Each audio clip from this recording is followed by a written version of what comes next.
Good afternoon, everybody, and hopefully you're all doing well and having yourselves a very fantastic day. My name is Jason Joseph. This is Play-by-Play with JJ. We are on for another edition of Phillies baseball as they take on the Marlins for Game 3 of this 4-game series. Last night was a slugfest for the Phillies. They put up 16 runs and ended up outscoring the Marlins 16-2. And they definitely put on a clinic last night, and the Phillies are looking to capitalize and pick up where they left off from last night and today in this afternoon's game today against the Marlins. The guy that they're going to be facing will be Darren McLaughlin. He's a right-handed pitcher who has an 8.24 earned run average in 19 2/3 of an inning, along with 29 hits allowed, 10 strikeouts, 10 walks, and also 6 homers surrendered. So he's been really struggling, and the Phillies are going to really need to try to take advantage of the pitches that he throws today and try to get on him early. They have Aaron Nola on the mound. He's looking to get win number 13 on the season. He's gone 172 1/3 of an inning and has 162 strikeouts during that time, and a 3.29 earned run average, along with a 1.15 whip as well.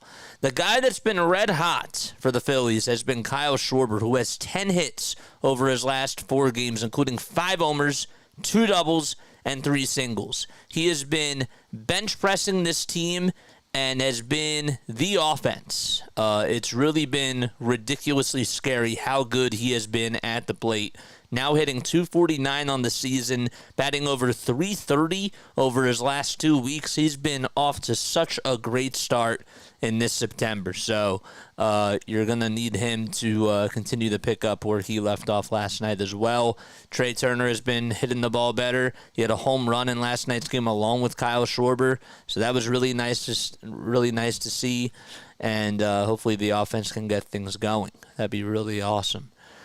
All right, so what are your final score predictions? Make sure that you guys comment down below. Would love to hear what y'all have to say. And, so let's get into the starting lineups for this afternoon's game. Actually, before we do that, we do have to mention that Alec Bohm is on the IL, and he is eligible to return. The earliest would be Friday of next week. JT Realmuto also got hurt in last night's game as well, and fouled a pitch off of his knee, and he will probably or they say that he avoids the IL for now, but he will be taking at least a couple of days off and is listed now as day-to-day. So Garrett Stubbs is in the lineup for JT Realmuto, and again, Alec Bohm is on the 7-day IL and still is having problems swinging the bat. So that's really not good. And hopefully he can return by at least Friday, but I expect that that's probably going to be a little bit longer than anticipated with the left-hand strain. All right, so let's get into the Phillies starting lineup for today. All right, comment down below if you all can hear me. All right, Kyle Schwarber will be leading things off and will be the designated hitter in this afternoon's game. Trey Turner is over at shortstop. Bryce Harper is over at first base. Nick Castellanos is playing out in right field, batting in the cleanup spot. Then it's Bryson Stott who's over at second base, batting fifth. Brandon Marsh is in the sixth spot, playing out in left field. Cody Clemens is over at third base, and he's batting seventh. Yohan Rojas in the 8th hole, playing out in center field. And then it's Garrett Stubbs in the 9th spot, catching behind the plate for JT Realmuto, as we just mentioned. All right, and for some reason, the Ninja Chat ain't working. Don't understand why. This thing has really been on my nerves, to say the least, over these last couple of weeks, and I can't seem to figure out why. All right, so again, the guy that's on the mound is Darren McLaughlin, who has started in 6 games so far this season, or who has pitched in 6 games, This will be his second start. And Kyle Schwarber is coming up to the plate. And the pitch, swing and a miss. So there was a fastball that was on the outside corner, and Schwarber swings and misses at that one for strike one. I'm sure there might be a slowdown on the run, so 8-2 Phillies. All right, the next pitch, and that's fouled away over towards the first base side. So it's no balls, 2 strikes. Schwarber hitting .249 with 33 homers and 92 RBI, as we just mentioned. He had a 5-hit game a couple of nights ago, and that was against the Toronto Blue Jays earlier this week, I should say. And the pitch to Schwarber is low for a ball. Schwarber in the month of September is 11 for 24, batting .458. And he's also on a 5-game hitting streak. 1-2 pitch, swung on, lifted out to deep right field. That's going back towards the track, and it's off the very top of the wall. Schwarber will try to slide into second. The throw is not in time by the right fielder, Jesus Sanchez. If that maybe was just a little bit higher, I think Kyle Schwarber would have broke the record. That's his 20th double, though, of the season. And by breaking the record, I mean breaking the record for most leadoff home runs in a season. That was so close. But regardless, Schwarber is in scoring position. Just turned on a pitch that was right down the middle, and that was really nice to see for sure. Comes Trey Turner, who's batting second in this lineup today, and he takes outside for ball one. And can't seem to figure out why this ain't working.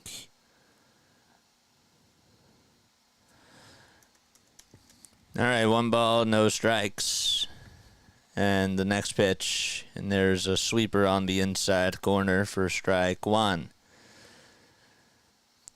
Crew chief for this afternoon, it'll be Chris Siegel, Nate Tomlinson, David Rackley, and Larry Vanover.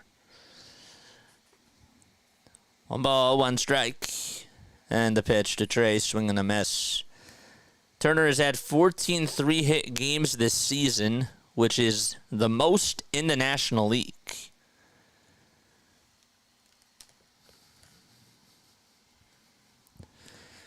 One ball, 2 strikes.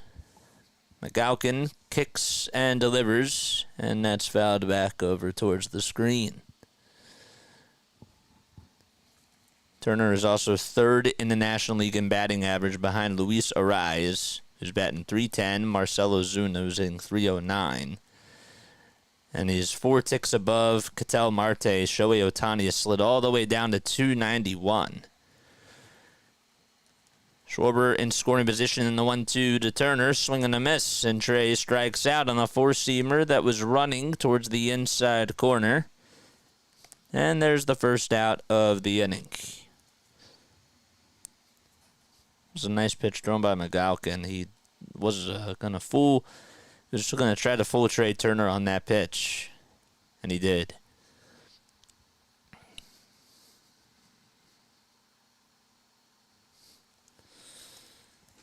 The pitch on the way, and that's taken low for a ball. So 1 ball, no strikes to Bryce Harper. Defensively for the Marlins, it'll be Edwards over at shortstop. The first baseman is Jonah Bride. At second, it's Otto Lopez. And over at third, it's Connor Norby. And the pitch outside for ball 2. Griffin Conine is playing out in left field. Kyle Stowers is the center fielder. And Jesus Sanchez is the 9 guy playing out in right. Nick Fortes is catching. And Darren McGaukin is starting on the bump and the pitch. There's a foul ball hit over towards the third base side and out of play. Don't forget to like and subscribe and hit those bell icons. Harper's average with runners in scoring position is at .352, and he has 6 homers. The 2-1 offering, and that is foul tipped into the glove for a strike, according to Chris Siegel. That's now a 2-2 count.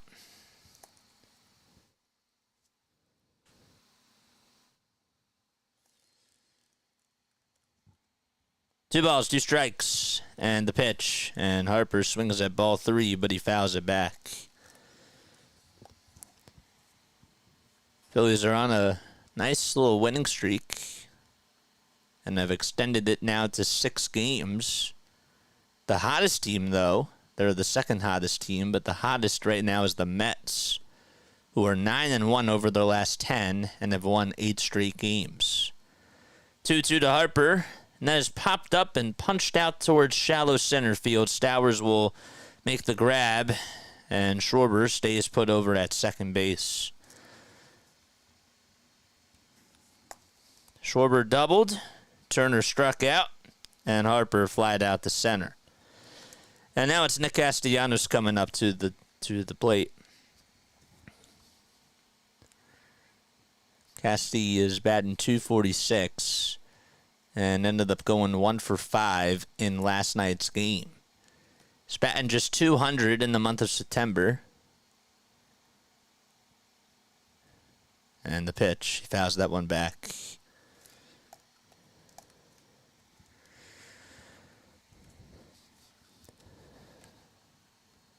Casti also was 77 RBI and 19 home runs as well.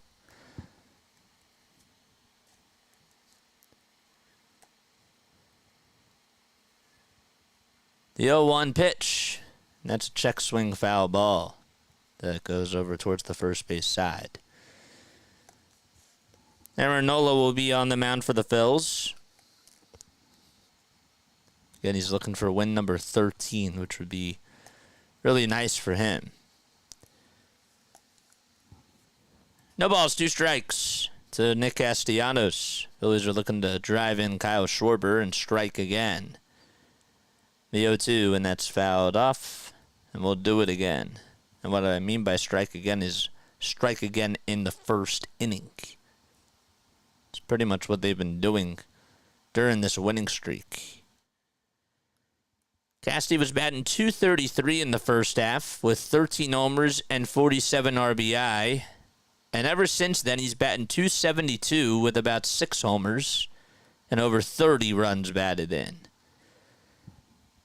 The 0-2 upstairs.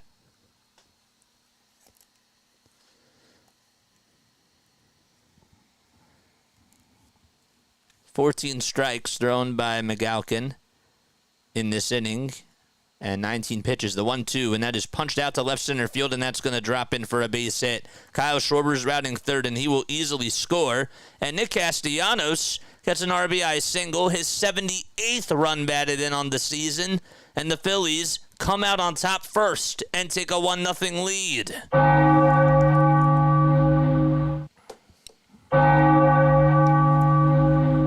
I mean, he got a hanging slider, and Casti just put the bat on the ball and put it in a good spot. No spoilers in the chat. No spoilers in the chat. Comes Bryson Stott and the pitch, and there is a strike at the kneecaps. Can't have any spoilers in the chat. Stott hitting .245. He's up to bat. I think that Stott is starting to really turn the corner. Hopefully I'm not speaking too soon. In the pitch, ground ball back up the middle for a base hit. Castellanos will head on over to third base, and that's going to put runners over at the corners on back-to-back singles by Casti and Stott. There we go. So the Phillies have 2 runners on, and Stott able to put the bat on the ball there. Good swing, too, by Stott. Again, wasn't looking to hit a home run there. Got his pitch and just made solid contact. And the Phillies are doing a much better job at that now. Comes Brandon Marsh, who has also been putting up a much better at-bats over the last week. And the pitch is inside. Stott trying to go to second. The throw is just in time. Nice play by Nick Fortes.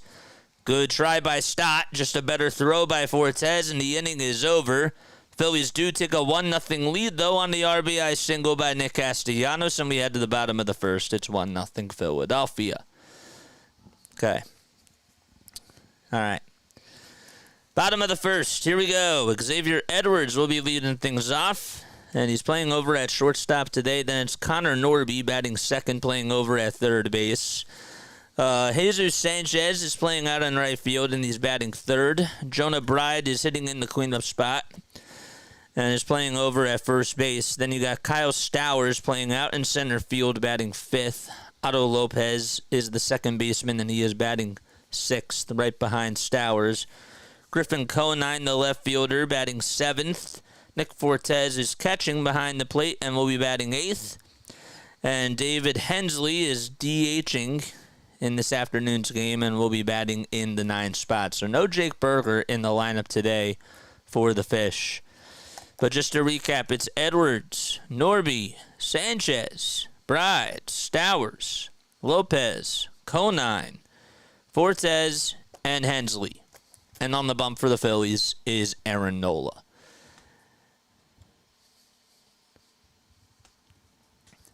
Hopefully Nola can have a nice outing today and give the Phillies a little bit of a cushion. And he's looking for win number 13. He is currently tied for 12th in the majors in wins. And is 14th in Major League Baseball in earned run average with a 3.29 ERA. This season against the Marlins, well, he pitched one time and went 6 2/3, gave up 3 runs on 6 hits. All 3 were earned. No walks, 9 strikeouts, and he had a homer allowed. And it's pretty much almost a similar stat line to how he did in his last outing. Last time that he pitched, he went 6 innings against the Braves. Just gave up 2 earned runs, though, and 4 hits, which was the same amount. 2 runs in general, 1 walk, and 9 strikeouts, and threw 100 pitches. Comes Xavier Edwards, the switch-hitting shortstop, who takes a strike on the outside edge of the plate, right at the knees. His average sits at 326. He does have 1 homer and 18 RBI. He still isn't qualified yet. If he was, though, then he would easily lead the National League in batting average. Nola making his 29th start of the season. 43 walks allowed and 162 strikeouts. Nola gets the signs and delivers, and it's outside for a ball. Make sure you guys like and subscribe and turn on those notification bell icons, folks. Nola's 31 years old. He's 6 feet 2 inches tall. And is 200 pounds as well. 1-2, and that's off the plate.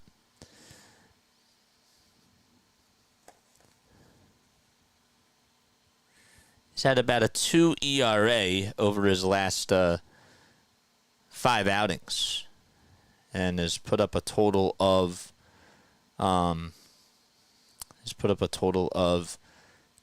strikeouts in 25 innings, while giving up 23 hits and just 4 earned runs. 2-2 pitch, and there's a blooper that's hit out over towards center field, and that's going to drop in for a base hit. And Xavier Edwards able to start off the offense for the Marlins in the bottom of the first and get on with a bloop single out to center field.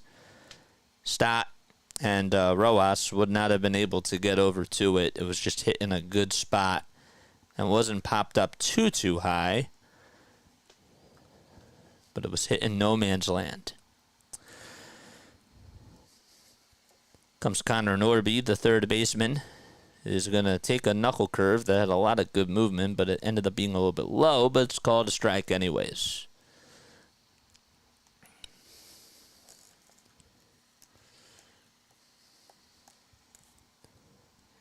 The ball is 1 strike. Nola gets set at the letters and begins his delivery from the stretch and throws it a little bit low, and the count is even at 1 apiece. Try this again. Last time, usually when I say last time, it works. This thing is really frustrating me, though. The pitch on the way, fly ball, hit out over towards straightaway center field, and that baby is gone. And Connor Norby puts the Marlins out in front as they leapfrog the Phillies. That's his 6th homer of the season. And Aaron Nola gives up a home run to start off the bottom of the first.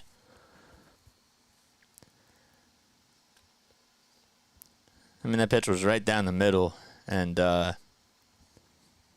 Nola definitely wants or would have liked to not throw that pitch because that was clearly a mistake. So a 2-run jack, and the Marlins are on top 2-1. Jesus Sanchez batting on the left side. Marlins are wearing their red and white uniforms, and the pitch is taken on the outside edge for strike 1. 0-1 is the count. 5 seconds left on the pitch clock. And Nola gets set at the letters, winds up and fires. And it's a little bit high for ball 1. Defensively for the Phillies, Harper will be playing over at first. Stott's over at second. Clemens is over at third. All lefties. And Trey Turner is the only righties playing over at shortstop. The 1-1 on the way. Ground ball back up the middle. Turner has it, though. Scoops it up, throws over to first. Sidearm throw. It's in time. And the first out is finally recorded. The job by Turner to just be shifted right up the middle. Took a look at the scouting report and played at a very good spot.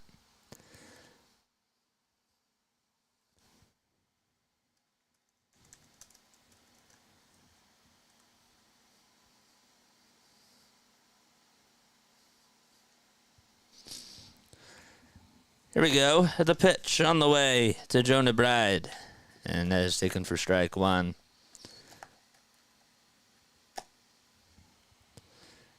Bride in 248. Mentioned that the Marlins are in their red tops and white bottoms. Also have the blue and red helmets.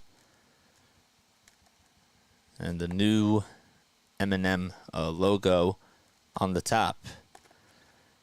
Bride takes the next pitch, and it's a 1-1 count. Sitting about 213 at least in the month of September. 2-1 Marlins, bottom of the first. And the pitch by Nola. Good knuckle curve thrown right down the pipe for strike 2. Phillies are in their gray tops, gray bottoms.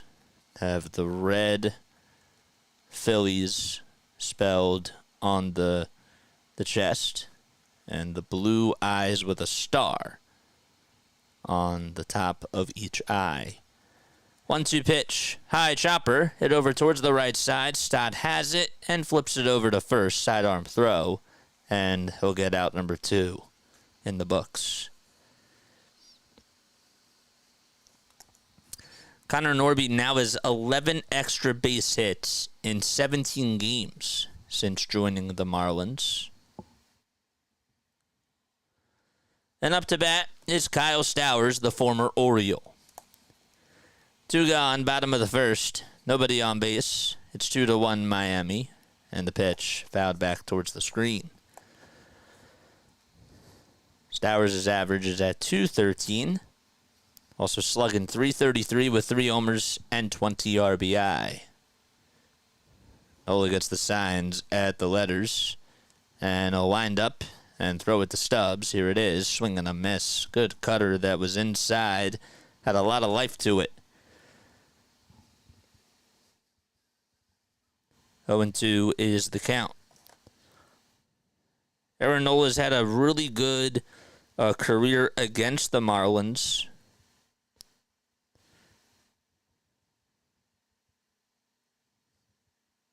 There's a 3.60 ERA. And 167 strikeouts in 24 outings. 1-2, or the 0-2, and that's taken for ball 1.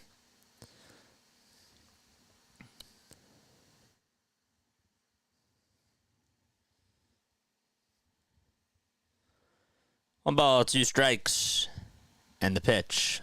Fouled back, and we'll do it again. Nola is 1-3 over his last 5 games against the Fish. His ERA is at a 4.55, though, which is a little bit high. And he does have 30 strikeouts as well.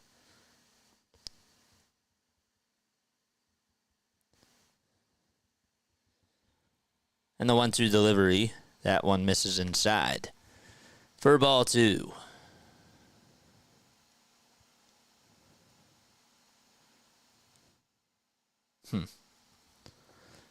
I'd like to try to see Nola get out of this inning here right now before it gets ugly. 2-2, that's in the dirt for ball 3. Not saying that's ugly now, but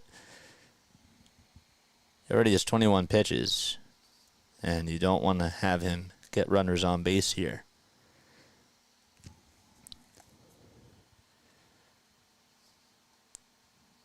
3-2 strikes, and the payoff pitch from Nola. And there's a bouncer hit over towards the right side. Stott has it and tosses it over to first.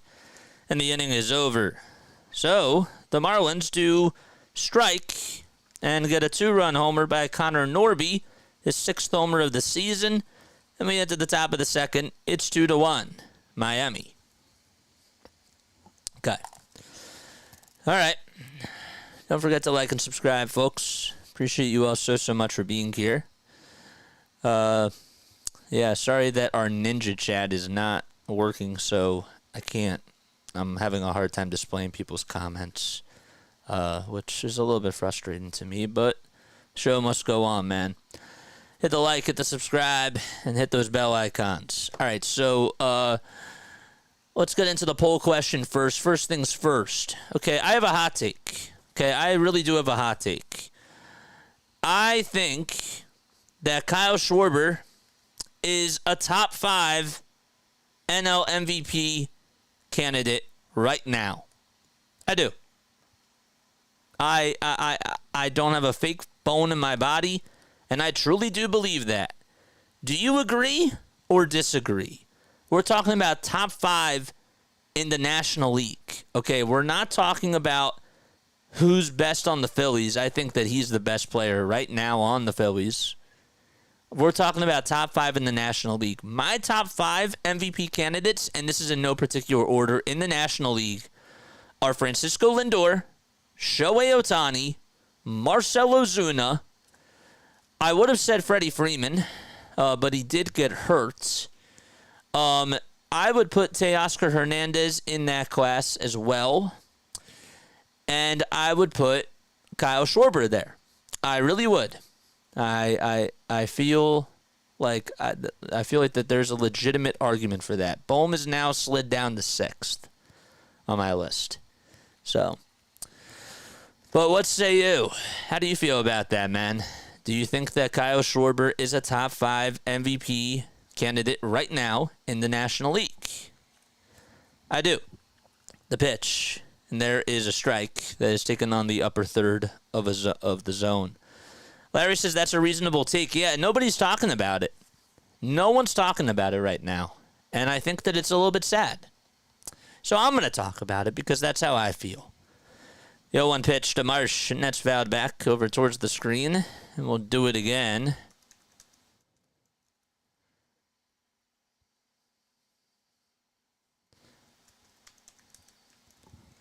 So McAlkin is back out there for his second frame. All right, this is my last time trying this. It really is. Here we go in the 0-2. And that is taken outside for a ball.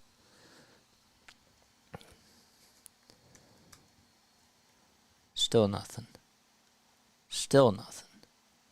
Unbelievable. 1-2 on the way. That's outside. Not by much. Marsh's average in the month of September is at 375. So has 2 doubles and is 6 for 16. The 2-2 pitch. Strike 3 called on the upper third of the zone, and Marsh goes down looking, and there's the second strikeout on the day by McAlkin.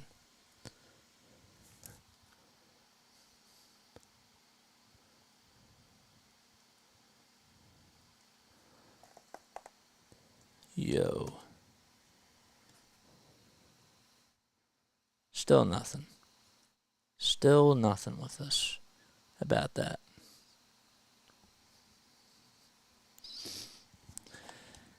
Here comes Cody Clemens and the pitch. That's taken for a ball.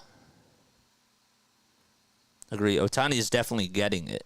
Yeah, I don't disagree with that. I'm just saying that Kyle Schwarber is a top 5 MVP candidate right now. That's all we're saying. We're not saying he's the best player, but we're saying that I'm saying that I believe he's a top 5 player right now in the National League. 1-1 pitch. That's outside and low for ball 2.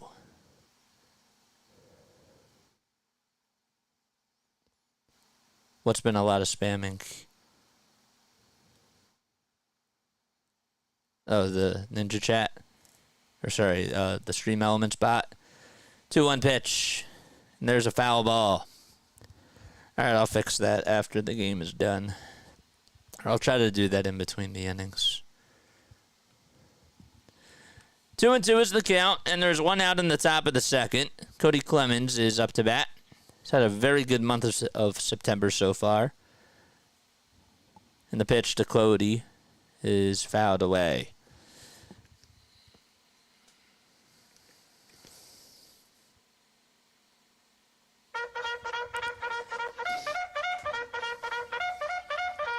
Charge!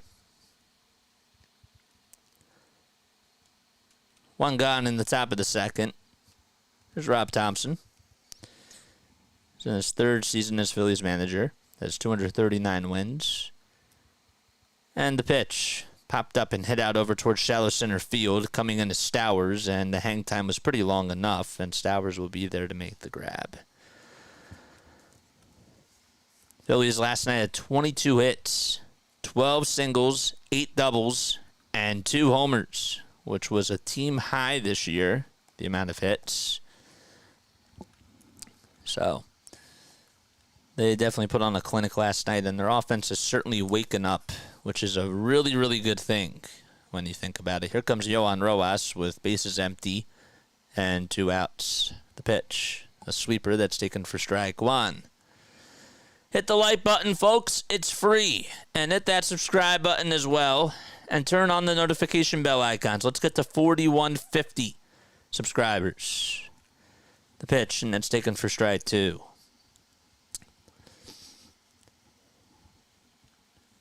So 2 gone in the top of the second.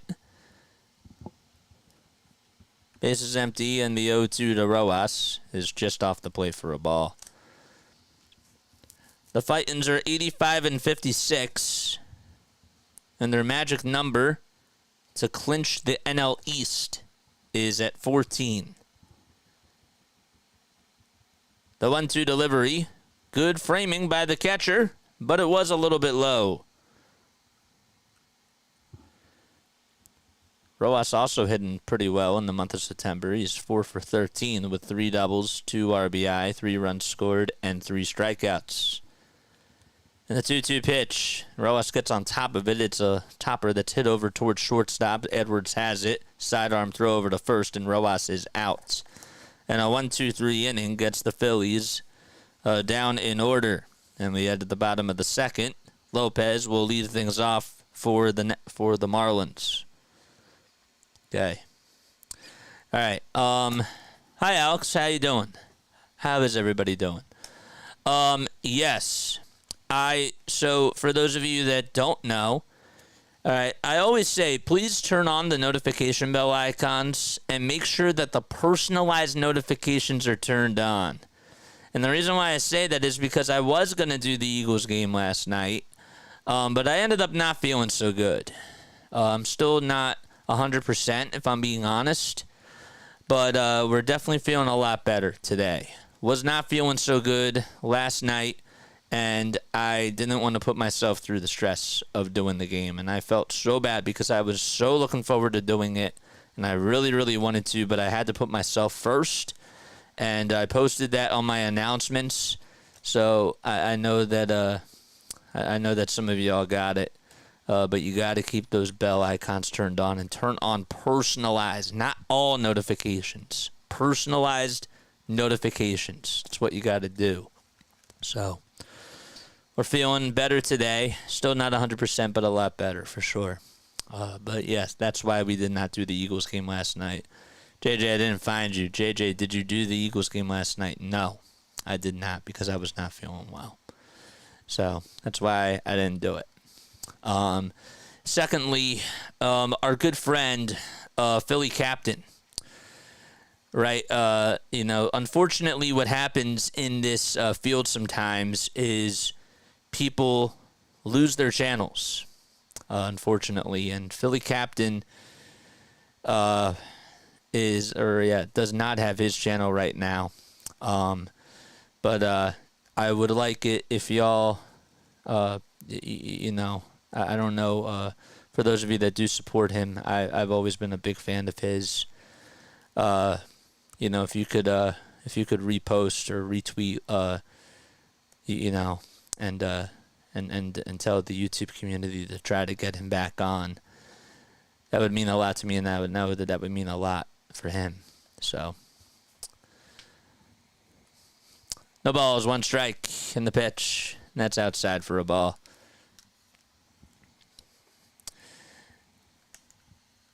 Yeah, man, but we're battling through, that's how it goes, right? We're battling.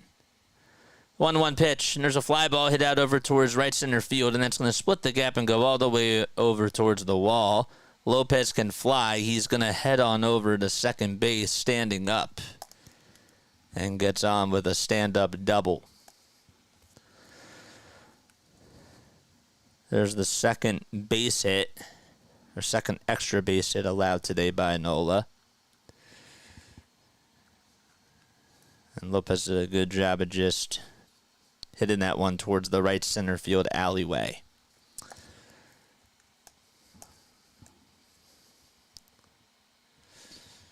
Bottom of the second, and Griffin Conine is coming up in the pitch, and there's a swing and a miss.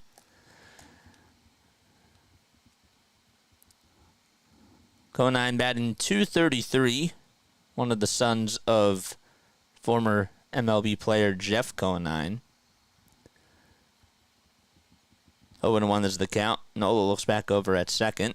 Keep Lopez in check. And the 0-1 pitch. There's a hopper hit over towards the right side. Stott fields it on a bounce, throws it over to first.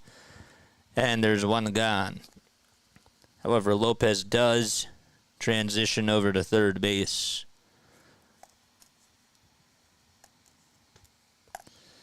And Nick Fortes is due up to bat.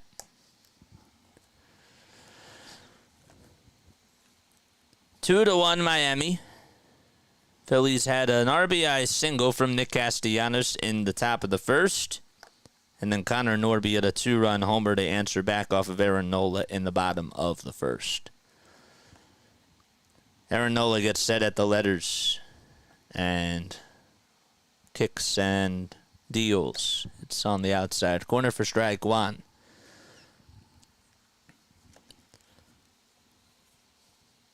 Fortes batting .230.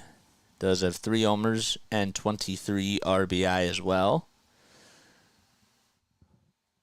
0-1 to Fortes, who also threw out Bryson Stott over at second base when he tried to swipe the pitch. Strike 2 called.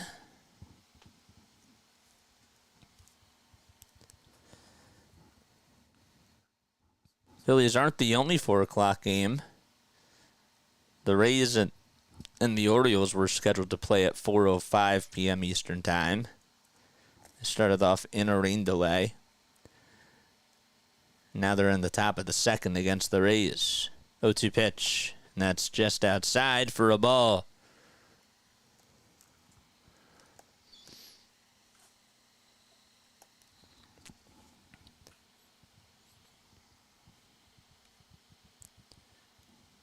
8 seconds left on the pitch clock. 2-1 Miami. Phillies will have 9-1-2 due up when they return to bat. And the pitch, that's off the plate for ball 2. Washington and Pittsburgh are playing a doubleheader today. The Nationals won the first game of the doubleheader by a score of 5-3. Second game will begin at 6:40. 2 balls, 2 strikes, 1 out, and the next pitch. Ground ball, it's a foul ball. Or it's actually fouled back over towards the screen as the screen froze, my TV screen. Hit that thumbs up button and hit that subscribe button, guys. And turn on those notification bell icons.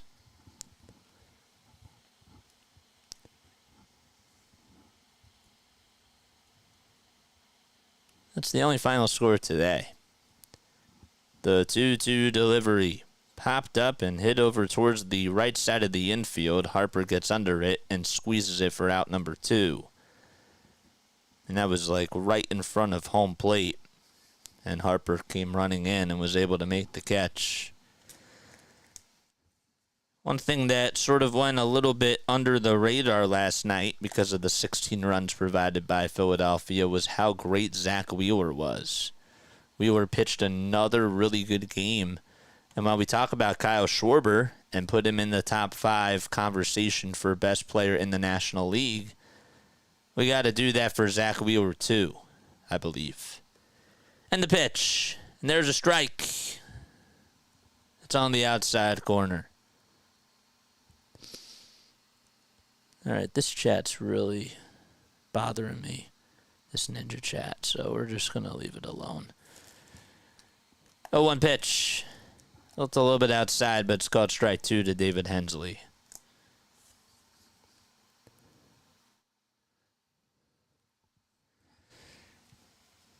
Hensley last night pitched 2 innings, allowed 2 earned runs on 2 hits.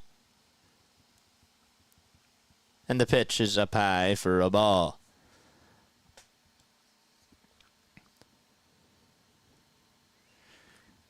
Nola has thrown 24 strikes and a total of 36 pitches in just 1 2/3. The 1-2 delivery. Down and away. And it's a 2-2 count.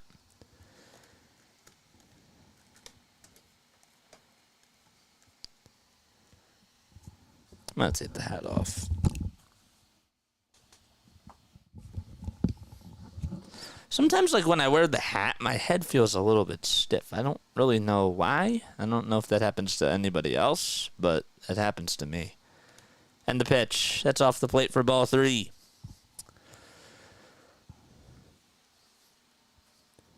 I think that hasn't really had the best command with his curveball. And sort of flattened out a little bit. 3 balls, 2 strikes. 2 outs, a runner on a third, and the 3-2 pitch. And that's bounced foul on the knuckle curve. Giants are playing the Padres tonight at 8:40 p.m. Eastern Time. White Sox are playing against the Boston Red Sox at 7:15 at Fenway Park. The Rockies playing out at Miller Park. That game will begin at 7:10 p.m. Eastern Time. Time called really quickly by Hensley. Mariners are out at Busch Stadium. The game is at 7:15 p.m. Eastern Time. The Mets and the Reds are currently in a rain delay. And the Diamondbacks lead it 2-0 out in Houston. The payoff pitch on the way. Foul ball, and we'll do it again. Twins have another big game against the Royals. If the Twins win, they'll be half a game above the Kansas City Royals in the AL Central. And they'll still be behind Cleveland, who is 81-60, and are playing out in LA against the Dodgers. That's going to be a big matchup tonight. And the 3-2 pitch, strike 3 called, right down the pike. And Aaron Nola gets his first punch out today. And that's how the inning ends, and we head to the top of the third. It's still 2-1, Miami. But no runs, 1 hit, and 1 man left and the Phillies are coming back up to bat. It'll be Stubbs leading things off when they return. All right. Make sure y'all hit the thumbs up button and hit that subscribe button as well. Now the live chat's working. Okay, there we go. How did they lose this channel? It's a long story. I don't really want to get into it, but the bottom line is that, if y'all can support him, on social media, that means a lot to me. I'm definitely thinking about him because that's one of the worst nightmares that somebody on this platform can ever have, and I can't imagine all the stress and anxiety that he's going through right now. So just keep him in your thoughts and prayers, and support him because he's a really good man. He really is. So, all right, top of the third coming up. And again, in case you were wondering where I was last night, I did not do the Eagles game. I was not feeling good. I'm still not feeling 100%, but I'm feeling a lot better. I am. But what did I think of the game last night? It was a good game, man. Jalen was not the sharpest. Kind of figured that was going to be the case. I liked what Kellen Moore did. And I thought that Saquon Barkley was the star of the game. Not really too much. I was a little bit underwhelmed by the linebacker play. Thought that Bryce Huff did not do a good job. Was disappointed with Jordan Davis not being able to close the gaps against Josh Jacobs. So, but overall, a win is a win, and I'm happy that they got the dub. Stubbs takes a strike just on the outside corner. No balls, one strike, and Stubbs bunts it down over towards the third base side, and the throw over to first is off the line, and Stubbs is going to go on over to second base. Lopez's throw, and that's going to get away from the shortstop and head all the way over to left field. Stubbs will head on over to third, and he gets over at third base with a dive and gets on with a drag bunt and 2 errors as well. So there you go. That was a nice play by Stubbs there. So originally, as it was bunted over towards the third base side, Darren McCowan had to go get the baseball, make a sidearm throw over to first, and it was not a good throw whatsoever. Probably should have just ate that one up.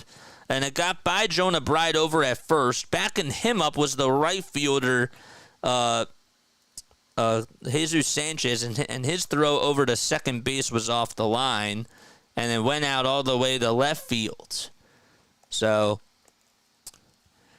here comes Kyle Schwarber, and he takes it outside and off the plate for a ball. Thanks, guys. Appreciate it, man. 1 ball, no strikes. McGowan already with 42 pitches. And he gets set at the letters once again. Kicks and fires. And the pitch to Schwarber. Fly ball hit out over to left field. This will be deep enough for Stubbs to tag. Stowers makes the catch. The throw to the plate is not in time. It was a really good throw by Stowers. But Stubbs, his speed, beat the relay. And the Phillies tie it back at 2 apiece. And that's now the 93rd RBI for Schwarber.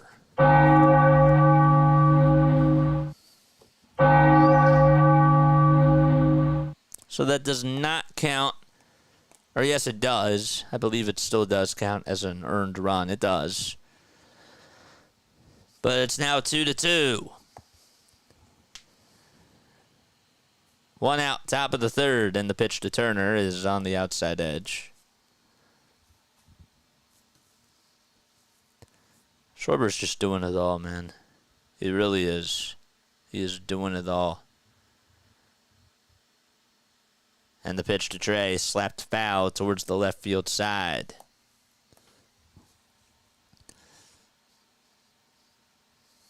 So Stubbs got on base with a drag bunt. Was safe over at second on the throwing error by McGowan. and was safe over at third. Actually, the guy that backed up, I said this incorrectly. The guy that backed up Bride was the second baseman Lopez, and he's the one that made the bad throw over to second. Because covering short was Edwards. The pitch, line drive, caught out in right field by Jesus Sanchez, and the second out is made.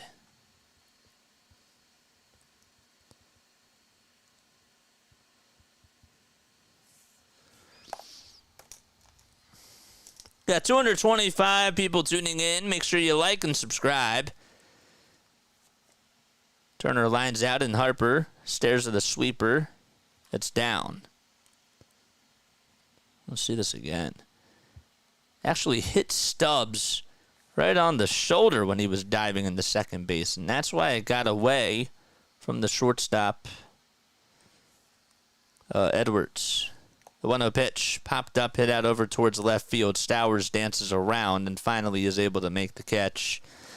And the inning is over. Kyle Schwarber, though, gives the Phillies the tie as he hits a sac fly. And we head to the bottom of the third. It's 2-2.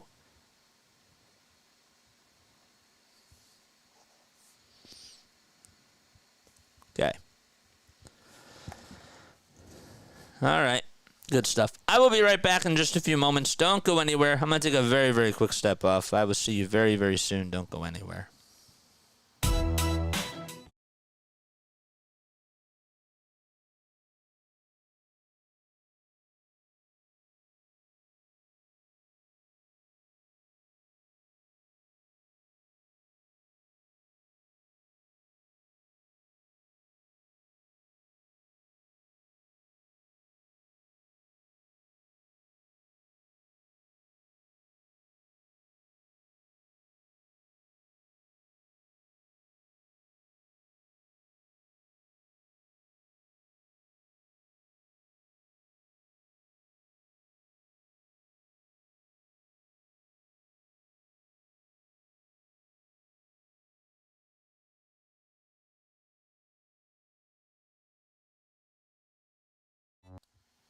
All right, it's time now for On This Day in Phillies History, of course, presented by Broad and Pattison.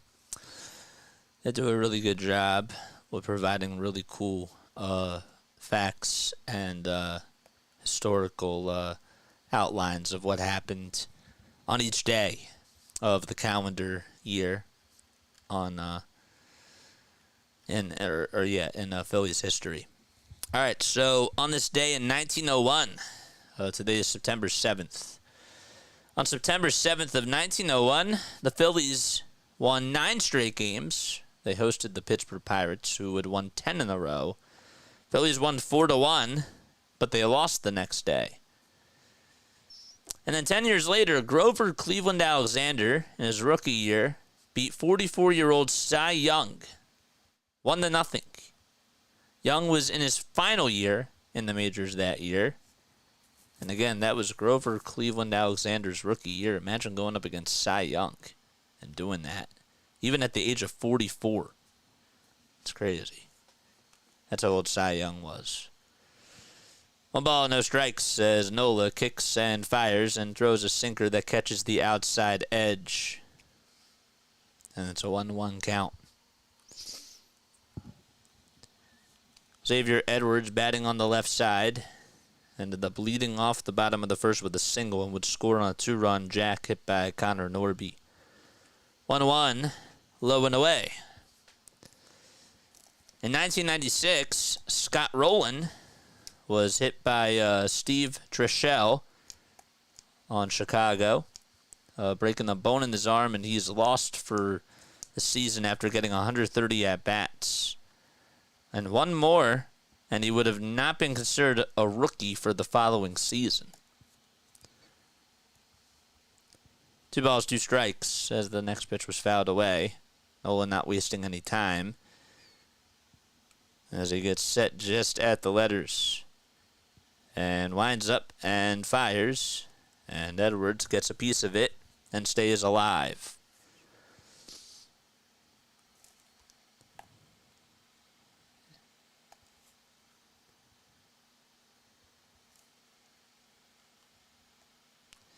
Steve Carlton also earned his 100th career win in 1972 on this day.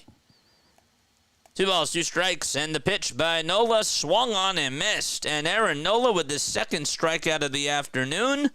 And there's one gone. That's a big out to get Xavier Edwards swinging and missing at a fastball right down the pike. And Connor Norby is due up in the order. Let's see what Chad has to say.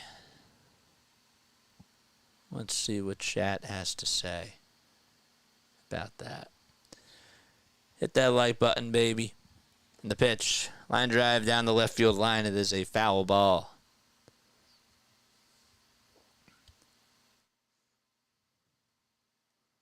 Let's try this again.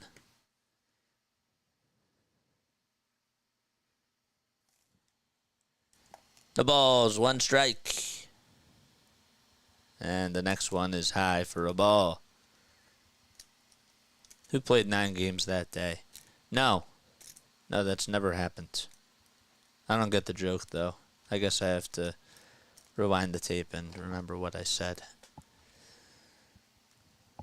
1 ball, 1 strike. Nola kicks and delivers. And there's a line drive caught by shortstop Trey Turner as he tumbled a little bit, but gathered himself and was just able to reach for it and make the catch.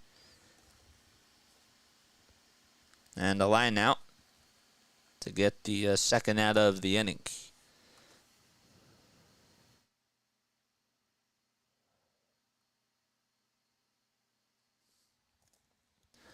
Phillies will take on the Rays from Monday to Wednesday and will be home against Tampa Bay. Nola kicks and fires, and it's down and out as well. It's Jesus Sanchez who's batting over on the left side. He's looking for home run number 18 and RBI number 59. The 1-0. It's outside, not by much. The count is 2-0. Phillies right now are on a 6-game winning streak and are also 11-2 over their last 13 games, which is really good. To a pitch, fouled away. Even considering the injuries that they're dealing with JT Realmuto, Austin Hayes, Alec Bowman, Bryce Harper not being at his best. They're playing pretty good baseball. 2 balls, 1 strike. Nola winds up and delivers inside. You also had Jose Alvarado missing some time as well in the Phillies bullpen.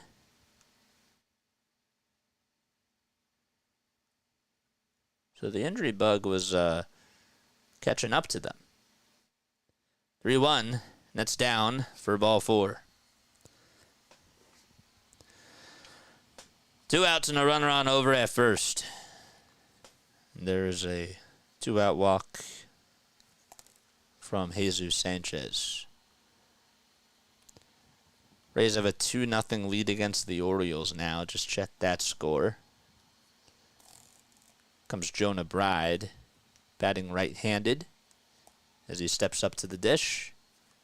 And Nola hits the signs and fires a 94-mile-per-hour heater that misses for ball 1.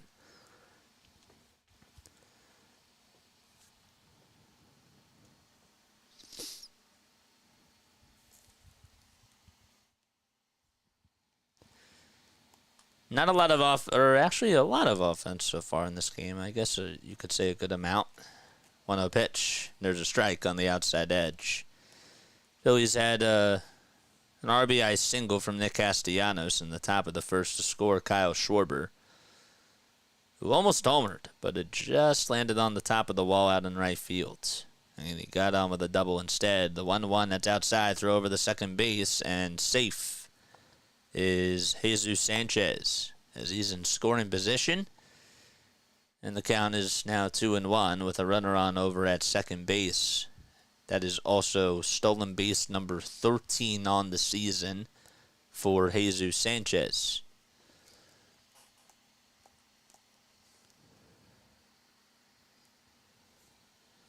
Two balls, one strike. JT's not on the IL just yet.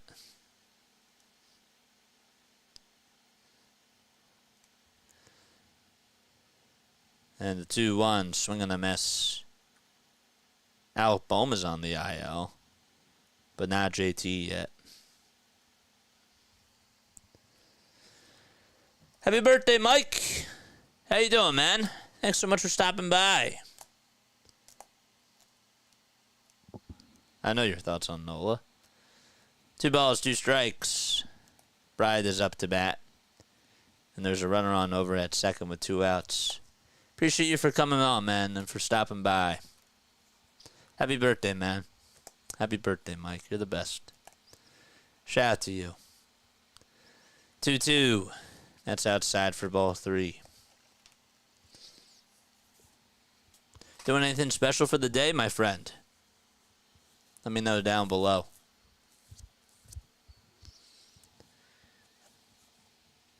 Nola gets set again, just above the letters, stares back at second, and now back to the plate in the 3-2 pitch. And there's a bouncing ball hit over to third. It's rolled over, and Clemens throws it over to first. Harper bobbles it. It's going to get by him, and coming on in to score is Jesus Sanchez on the mistake by Cody Clemens, and the Marlins retake the lead thanks to an E5. Again, just some more mistakes, and you know, Clemens doesn't play third base every day, but that's sort of what happens. And Harper honestly should have been able to dig that out. It just popped out of his glove, even though it was not a good throw whatsoever by Cody. Bryce should have actually had that. There's no doubt.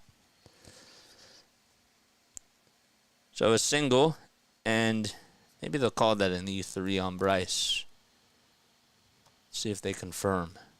The pitch on the way, and that is low and inside for a ball. Regardless, it is a 3-2 Miami Marlins lead.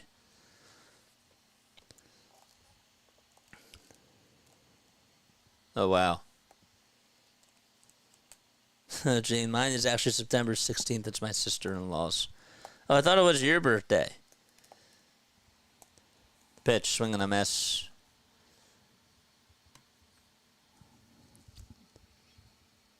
They call it an error on Cody Clemens, but really, Harper should have still had that. No doubt. 3-2 Miami in the 1-1. It's popped up and hit out over towards the left side of the infield. On the grass, Clemens gets under it. Almost lost it for a second, and he's there to make the grab.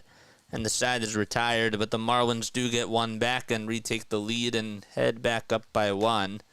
Thanks to an error by Cody over at third. We head to the top of the 4th. It's 3-2 Miami. Okay.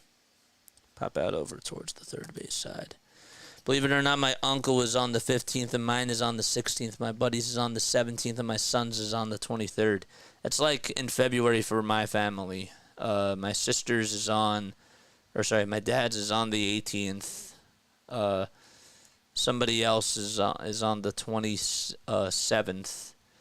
And then my aunt's, my sister's is on the 27th. I'm sorry. I'm just not. My sister's is on the 27th. My dad's is on the 28th. And then my great aunt was born on the leap year. So that was the 29th. And then our neighbor was March 2nd. So, yeah.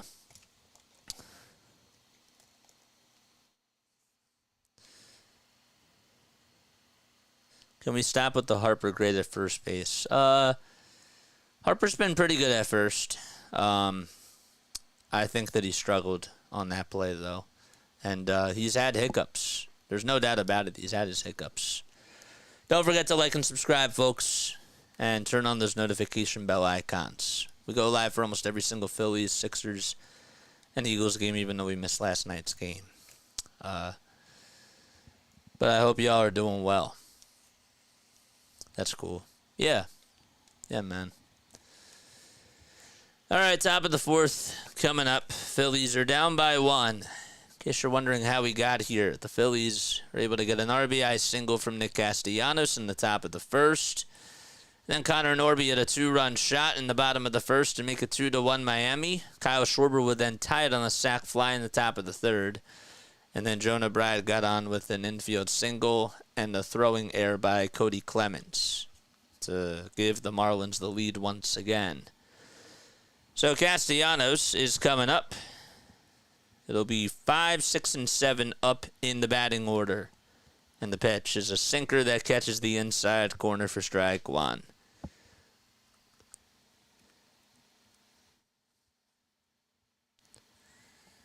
No balls, 1 strike to Castellanos. And he takes the next one high for ball 1.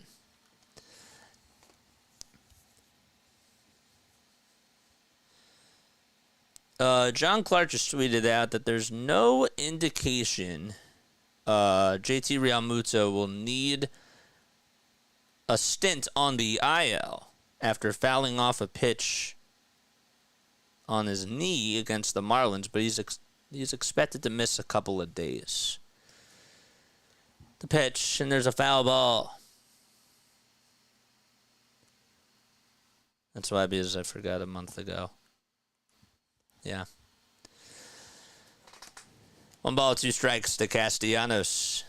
McGalkin kicks and fires, and there is a grounder hit over to third base, throw over to first. Nice play, even though the throw took about 3 bounces and was a low throw by Connor Norby. Castellanos is out. Had to play over towards the backside of the third base side, over towards the line, and backhand it, and then make a throw over to first. And he did.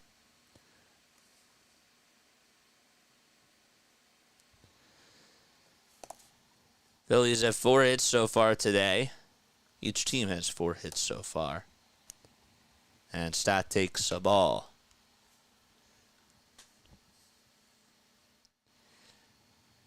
Boy, is it nice to have football back.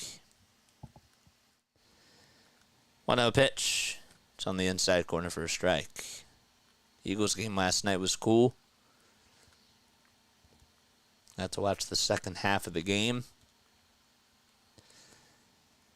Thursday we had an incredible game with the Ravens and the Chiefs. And the pitch, and that's taken for a strike.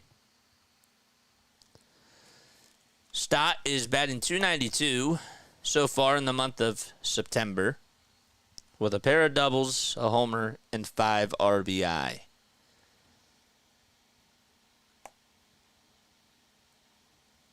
The 1-2 pitch off the plate for ball 2.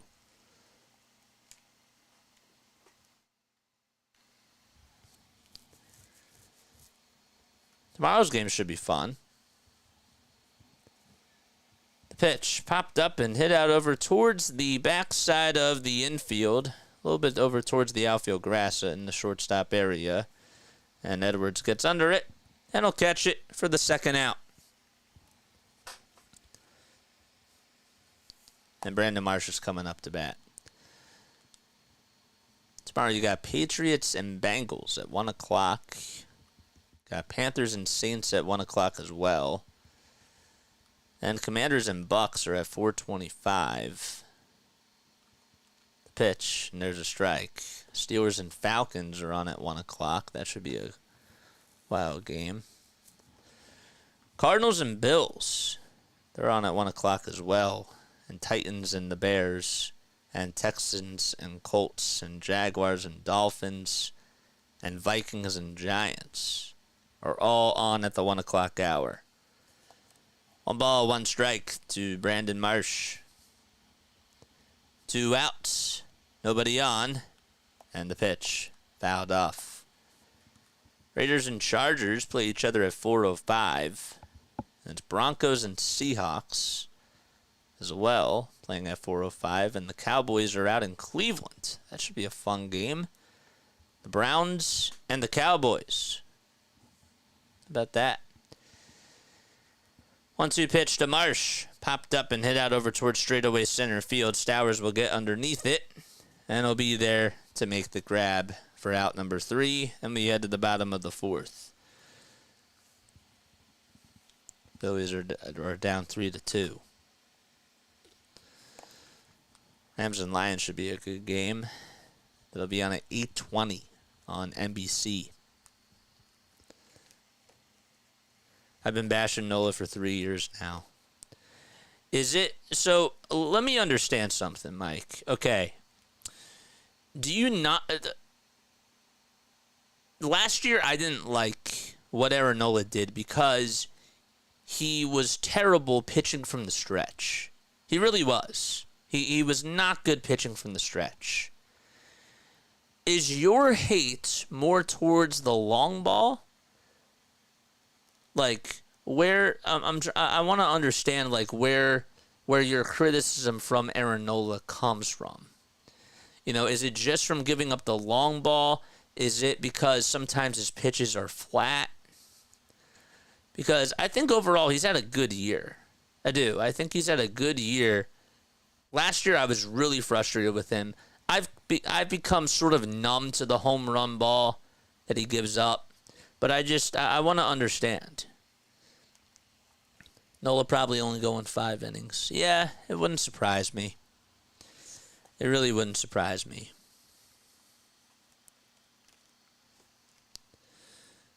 But yeah, I would just like to know.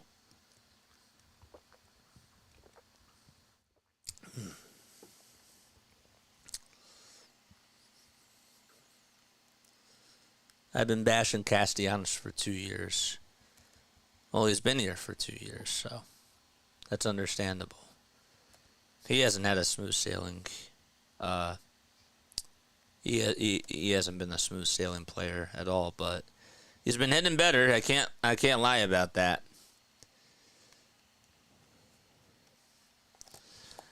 All right, bottom of the 4th, 3-2 Fish. Otto Lopez is up to bat. It's 6, 7, and 8 due up in the order. And Nola fires a fastball at 89 miles per hour.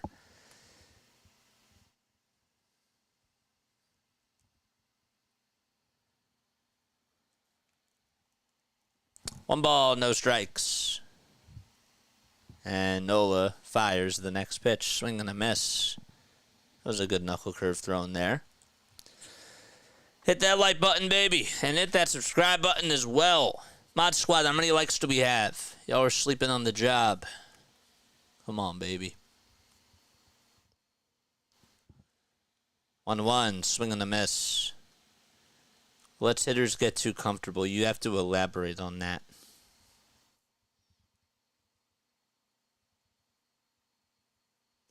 It's peanuts compared to the Taiwan Walker deal. Yeah, for sure. That's a totally different problem. You're right about that, Jason. 1-2 delivery. There's a line drive smacked into left field for a base hit, and Otto Lopez gets his second hit off of Aaron Nola.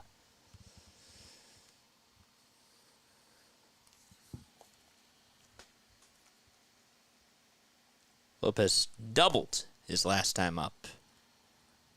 And was just able to rip a single into left. Bottom of the 4th, and a runner on over at first. And the pitch. And there's a strike, even though it looked like it was a ball.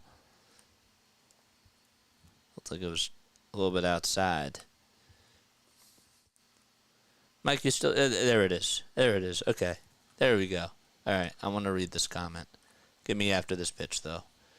The ball is 1 strike, and the pitch, swing and a miss. So Mike says, okay, he tries to nibble too much. He gets behind batters a lot. He throws a lot of pitches in the first 3 innings. And by the 5th, he's tired. He's not worth that money. He's not a number 1 pitcher on 70% of teams. He's a 3. 0-2 pitch. And there is a knuckle curve that's taken low for a ball. I wouldn't go as far and say that he's a 3, but he's definitely a good 2. Like, I think he's a nice 2. But I can understand, your dislike in regards to that. 1-2 pitch, swing and a miss, and Aaron Nola gets his 3rd strikeout on the day. I can understand that he does throw a lot of pitches in the first 3 innings. I kind of do understand that. But a lot of teams would take him. That's the thing. The pitch, here it is, swing and a miss. A lot of teams would still take Aaron Nola. He's durable, he is.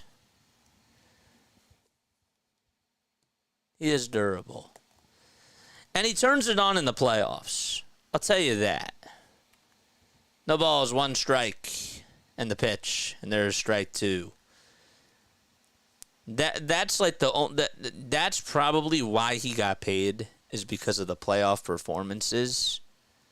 But I do understand what you're saying. Nola almost has 74 pitches. It's a lot of pitches for 3 1/3. Pitch on the way, ground ball past the dive of Stott into center field for a base hit, and heading on over to third base is Lopez, and it's Griffin Conine who gets on with a single, and that's going to put runners on over at the corners. That was a pitch right down the middle, too. And I was surprised that Turner wasn't shifted more towards behind the bag over at second. But regardless, that wasn't a good pitch. Screw the durability thing. It's like saying that, Rojas' defense is great, but he can't hit. Sick of hearing that. I'm sorry. Hey, man, he's hitting pretty well in the month of September. No, but I understand. I totally get it. Yeah, his bat overall his bat has not been so good. The pitch. There's a knuckle curve that's taken outside for a ball. I understand. Stats may say otherwise, but when you're watching him at the plate, you're right. You're right. And really, the stats say in the month of September that he's actually 4 for 13, but he had 3 doubles last night. 1-0 pitch, and there's a ball. Someone sees my point. Thanks, Jack. I understand your point. He does. He definitely does throw a lot of pitches. I agree with you there, man.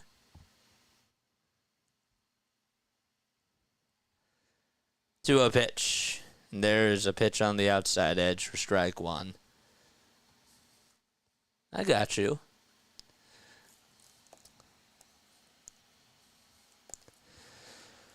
Come on, Nola. Get out of this, man. 1 out, bottom of the 4th.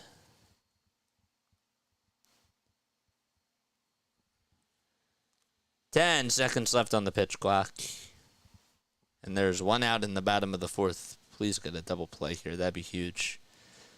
Hensley up to bat, and he takes the next one just outside for ball 3.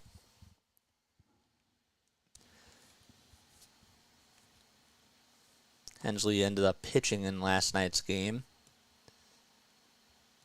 He's 2 for his last 11 coming into today.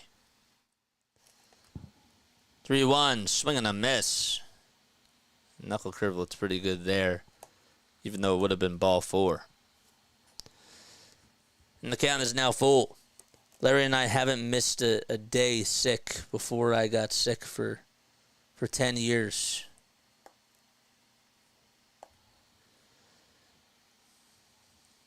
Three-two on the way. That's outside for ball 4, and bases are loaded. And I think you have to get somebody warmed up in the bullpen now. So that's going to load the bases with 1 out in the bottom of the 4th.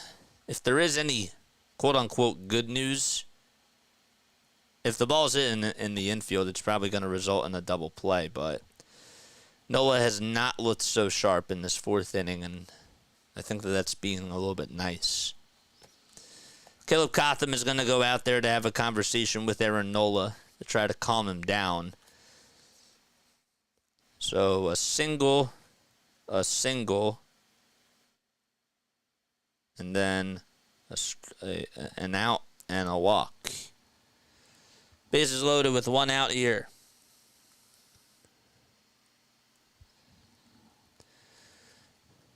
And top of the order is due up. It's Xavier Edwards who's up to bat.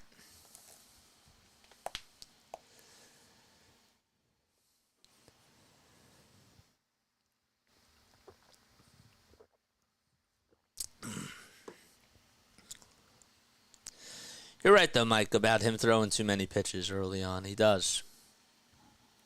He does.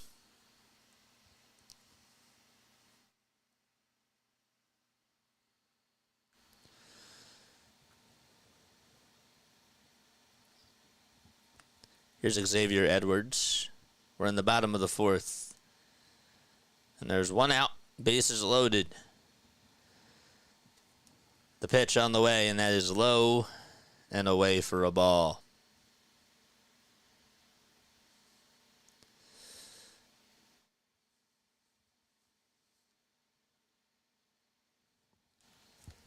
"13 seconds left on the pitch clock. And Nola gets set. It's set just above the letters. Kicks and delivers, and it's popped up and hit in foul ground. Cody Clemens, does he have room? He does, and he'll be there to make the catch, and there's out number 2. That was a good pitch by Nola there. But Clemens just was able to have enough room and was able to make the catch. Foul out to third. Whoops. Foul out to third. That was Xavier Edwards, and now it is Connor Norby. Who's coming up and takes a strike over on the outside edge. Norby is having his first career at-bat with the bases loaded this season.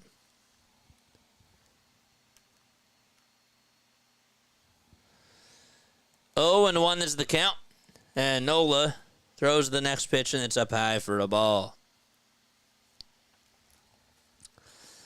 Come on, man.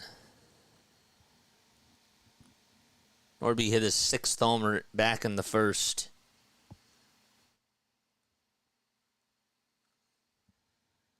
One ball, one strike. And the next pitch, here it is. A line drive hit out over to left field for a base hit. 1 run's going to score. It's Lopez. The throw to the plate is off the line. So it is just an RBI single. That could have been worse. But it is 4-2 Miami as they get an RBI base hit from Connor Norby. And he has really been on with Aaron Nola today. Ugh. Left one hanging out right on over the middle of the plate. And I think Robusta, I haven't seen anybody warming up in the bullpen, I'll say that. Which really does concern me. It's not even 4 innings. We're in 3 2/3, and bases are loaded. The pitch from Nola, there's a sinker that just missed barely but it's called a strike. Tanner Banks finally is getting loosened up in the bullpen.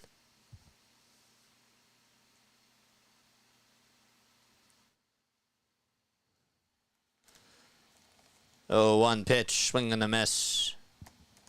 That was a 4-seamer that was high, and Garrett Stubbs may have gotten a little piece of Stubbs there. The trainer is going to go out there to check up on him. He's squatting. He has the baseball in his throwing hand.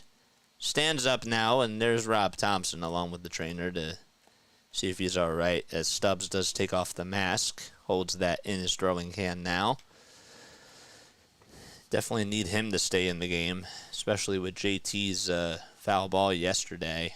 Oh yeah, he got hit right on the tail end of the bat after he caught the strike, and got hit right into the mask.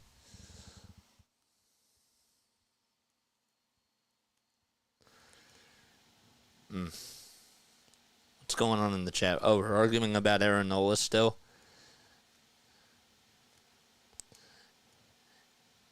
Yeah, I think in all honesty, I think he's a nice number. He's a good 2. He's a good 3, but I don't think he's a solid 1 until the playoffs. 0-2 pitch, swing and a miss, and Aaron Nola does get a strikeout, leaves the bases loaded, and the Marlins get one back on the RBI single hit by Connor Norby. So Sanchez strikes out. The inning is over. Marlins send 7 men up to the plate. Could have gotten worse, but just stop. Nola is overrated, period. I agree with you, Mike.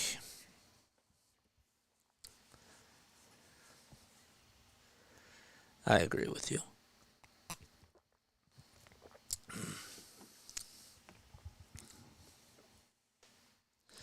Stubbs, don't forget that Stubbs got hit when he was diving into second base. And I got hit by the baseball on the head, too. So, when he got when the bat ended up hitting his mask, I'm sure that he's going to be a little bit banged up already. Don't forget to like and subscribe, folks, and hit the notification bell icon, and that way you'll know when I go live. My name is Jason Joseph. I really appreciate each and every one of you for being on here. I love doing play-by-play on my channel. I want to be a play-by-play broadcaster, and that's why I started this channel 20 months ago. And it's really hard to believe that we've gotten over 4,100 people tuning in. It's really awesome, and I hope that y'all still continue to rock with me through thick and thin, man. Today we're battling through, but we're getting by. We're doing this. So my brother Nola is objectively a decent pitcher. He's having a bad outing and a subpar season, dude. KGB, come on, guys. Be nice. Be nice. Be nice. He has a right to feel how he feels, and you have a right to feel how you feel. But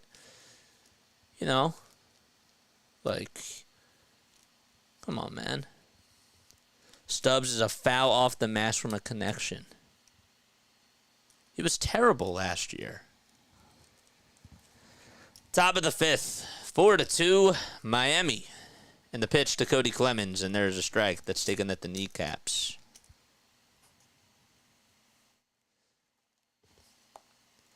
You rate Nola as a reliable 2. Says Larry. The 0-1 pitch, ground ball, foul ball. I'll take Aaron Nola in the playoffs because he has really been solid during these last 2 playoff runs. He has. He's been really good. In the regular season, though, Mike has a point. 0-2 pitch. And that is high for a ball.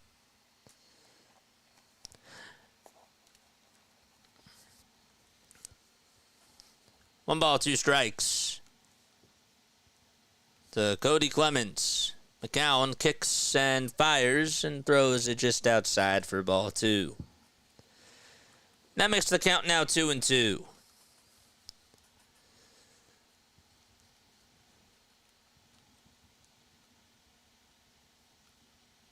And the pitch on the way, swing and a miss, and Clemens strikes out on a 4-seamer. It was just late. And there is 1 out in the top of the 5th.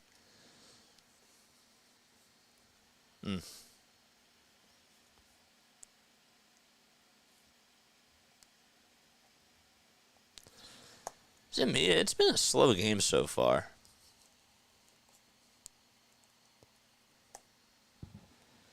Comes Yohan Rojas, and he golfs this one out over towards deep center field. It's going back over towards the track, and not being able to make the catch as he slams right into the walls of the center fielder. Rojas is rounding second. He'll go on over to third. The throw is cut off, and Rojas dives into third base and shows the binoculars to the Phillies dugout. Stowers almost made a ridiculous catch as he slammed right into the wall out in center field.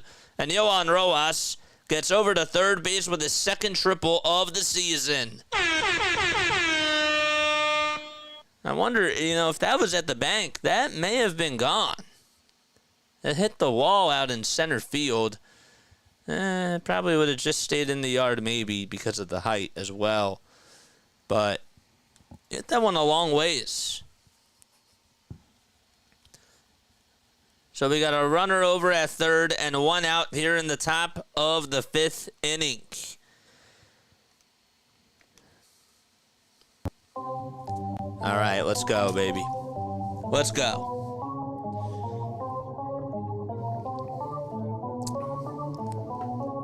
Phillies could certainly use a run here. George!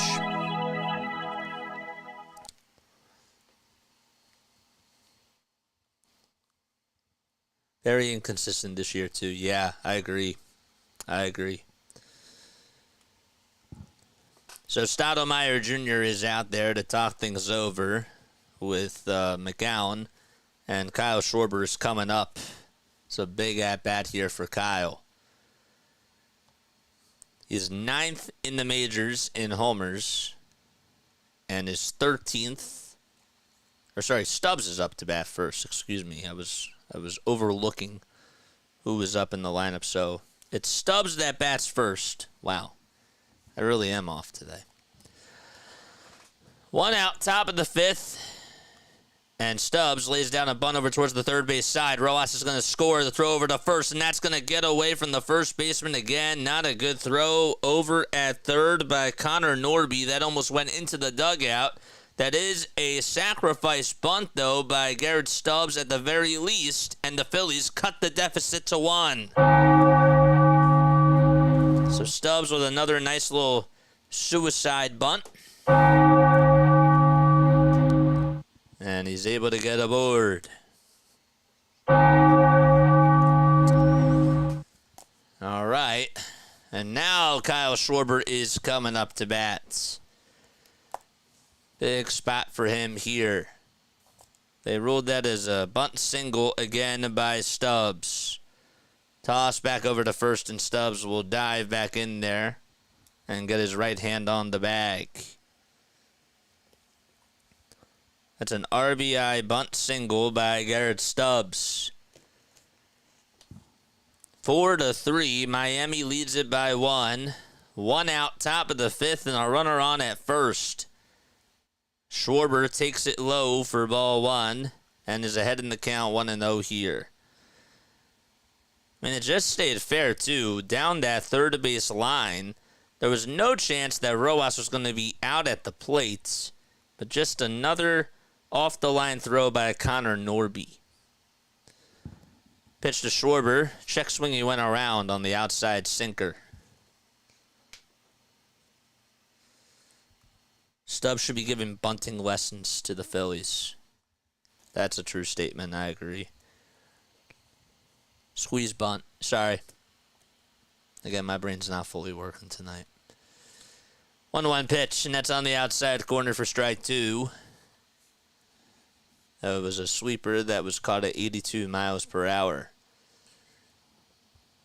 McGowan has 71 total pitches and 50 strikes.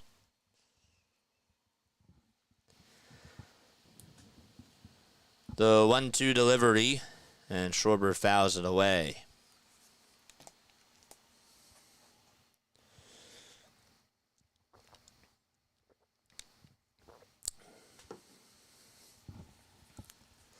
Hit that like button, baby. Mod Squad, give us a like count.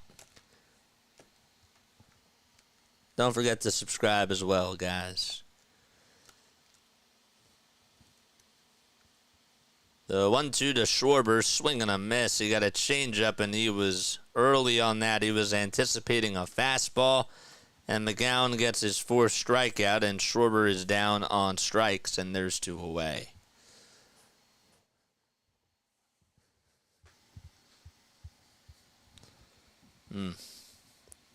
That was the pitch, too. Good selection, though, by McGowan. I got to give him that. Schwarber wasn't ready for it. All right, and we have a pitching change as McGowan's night is done, and Skip Schumacher is going to go out there, and we're going to have a new pitcher coming in for the Marlins to face Trey Turner.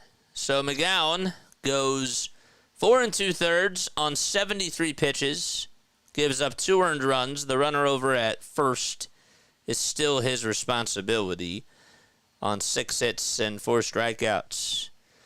All right. And the Phillies will be back in just a little bit. Come on, Schwarber. I agree with that. Ugh. Don't forget, guys, you're more than welcome to donate to the channel as well. We appreciate each and every one of you for being here. You certainly don't have to donate, but you are definitely more than welcome to do so. You can also gift memberships to people. I would really like to have more people become a member.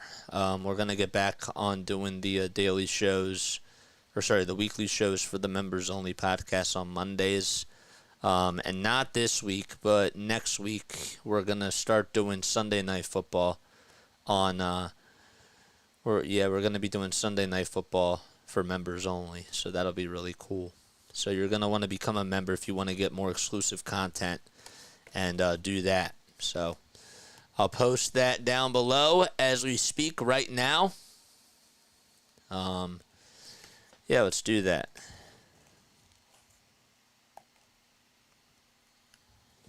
Let's do that. If this thing uploads.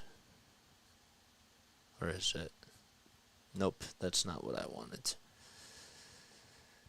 All right, Trey Turner is coming up to bat. Here's the membership link. Sorry about that.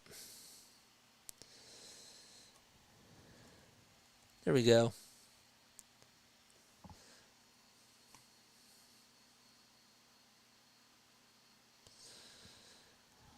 All right. Fan Appreciation Night will be on Wednesday, September 25th. The pitch to Trey Turner, swing and a miss. John McMillan is on the pitch. This is his 9th game.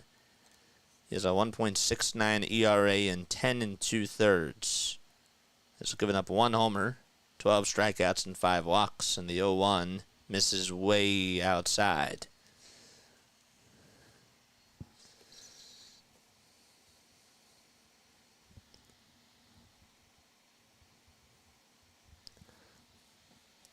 Turner 0 for 2 on the afternoon. And the 1-1 pitch, fly ball hit out over towards right field.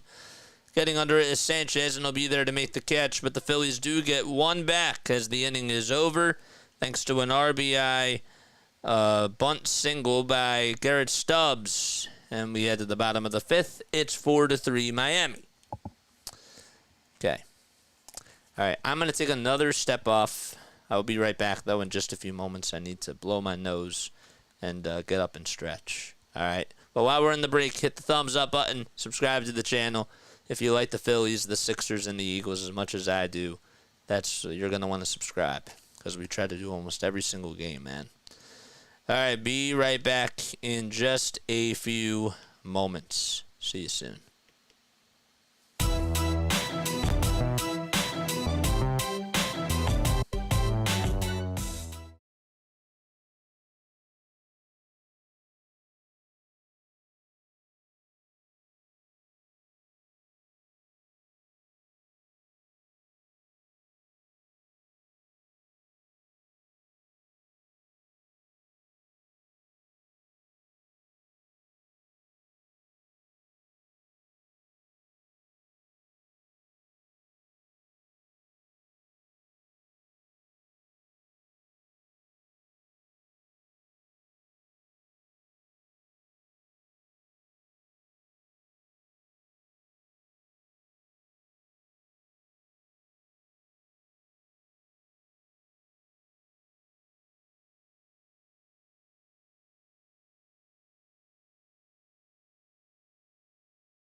All right, back in action. Let's go. Aaron Nola's back out there for the bottom of the fifth. We saw that Tanner Banks was warming up in the bullpen in the bottom of the fourth, but that was when the bases were loaded. So now it's Jonah Bride who is going to come on up to the plate and hit for the Marlins, batting .252 this season so far. And Nola's looking to try to get a 1-2-3 inning here. That'd be really nice. Just get a quick inning. The pitch, here it is. Fly ball hit out over to deep left field, and that's not coming back. It's gone. 5-3, and Bride goes yard, and Aaron Nola leaves one hanging out over the middle of the plate.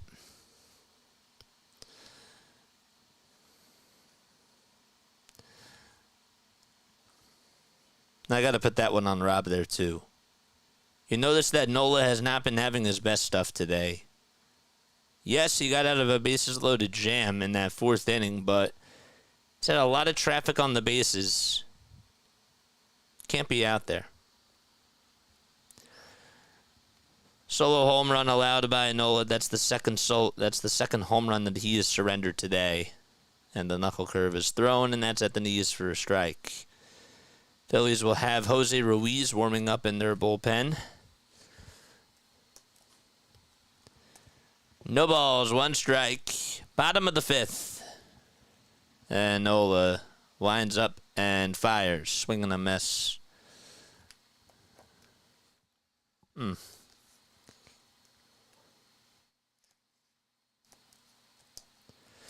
up, Patricia? Thank you so much. Yeah, we weren't feeling so well. And we're battling, but we got this.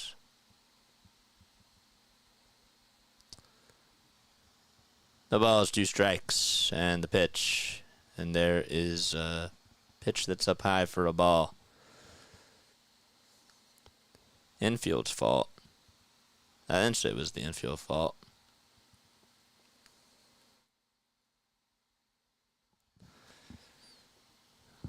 The 1-2 delivery. That's high for ball 2. I just said, if, that's on Rob. Nola had bases loaded last inning. He's had a lot of traffic on the bases today. Can't put him back out there for another inning. 2-2 pitch, swinging a miss, and Nola gets a strikeout. His 5th today. And there's one gone.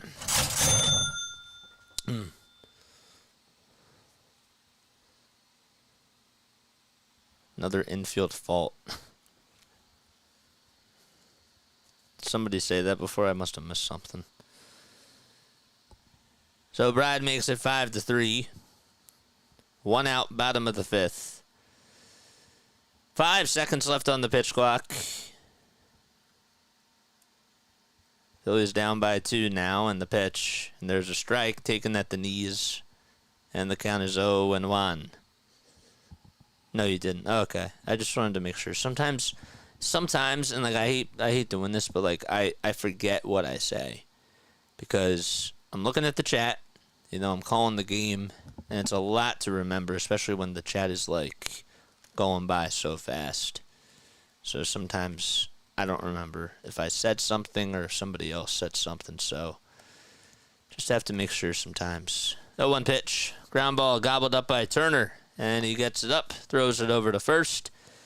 And there's 2 gone. When Nola decides the Phillies are winning or not winning, he knows how to not do it. Griffin Conine is going to come on up to bat. Bases empty, 2 outs. He's hitting .219 on the year.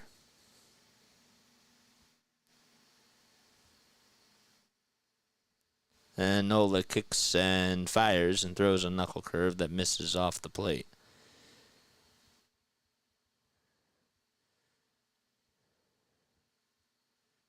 Griffin went to Pinecrest High School in Fort Lauderdale, Florida. Playing now for his home ball club. In the pitch, there's a foul ball that goes out of play. All right, I'll fix Stream Elements a little bit later. I can't understand why it's going off so much. It's hit or miss with this thing, man. And I want this stuff to keep going out, but it might be a little bit too much. 1-1, and that's a pie for ball 2.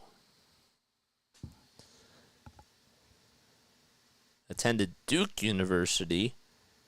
Played with the Blue Devils in 35 games as a sophomore. That's Ko9.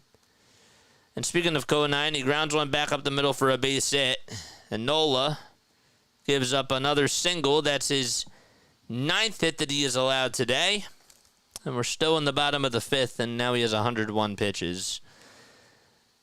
And I think that sooner or later, probably sooner, well, right now, Rob is going to go pull him out because he has 101 pitches. So that's going to do it for Aaron Nola. The runner over at first is potentially the inherited run that would get charged to him if Tanner Banks allows a couple of hits. Plug, one word, Nola. Yeah. Rob was late on this. Rob did not do a good job there. That was not good management at all. Nola should not have come back out there for another inning. And I get it. Okay, like you want to try to squeeze the lemon out of your, out of him, but he ran out of gas, man.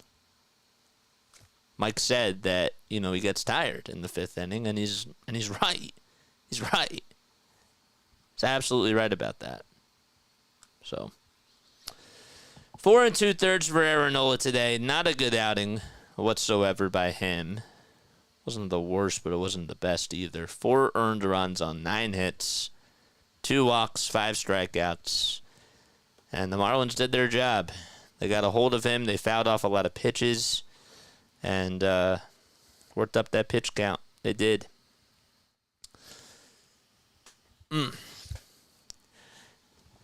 21 more subs until we get to 4150, folks.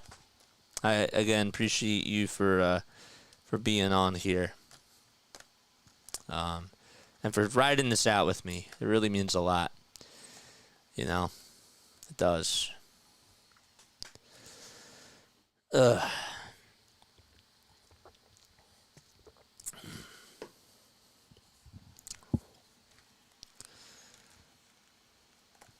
Phillies are playing at Lone Depot Park. They'll wrap up their 4-game set tomorrow afternoon. The game will begin at 1:40 p.m. Eastern Time. The pitch, and there's a ball that's taken inside. It's a 1-0 count.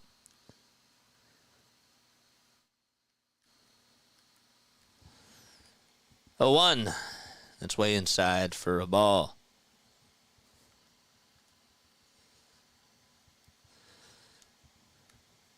"47 strikeouts for Jose Ruiz. He's been doing a lot better lately. He really has. He's gone 44 innings. Opponents are hitting .246 against him. 1-1 is the count. Ruiz kicks and fires and throws a 96-mile-per-hour heater that catches the outside corner at the knees for strike 2. He's facing Nick Fortes here, who had a really good day off of Aaron Nola. Ended up going 1 for 2 and also threw out a runner as well. And the pitch, strike 3 called. Just at the knees, or strike 2, excuse me. It's now a 2-2 count. Umpire didn't signal strike 3, and I think the graphics operator screwed that up. Here's the 2-2. Outside and away.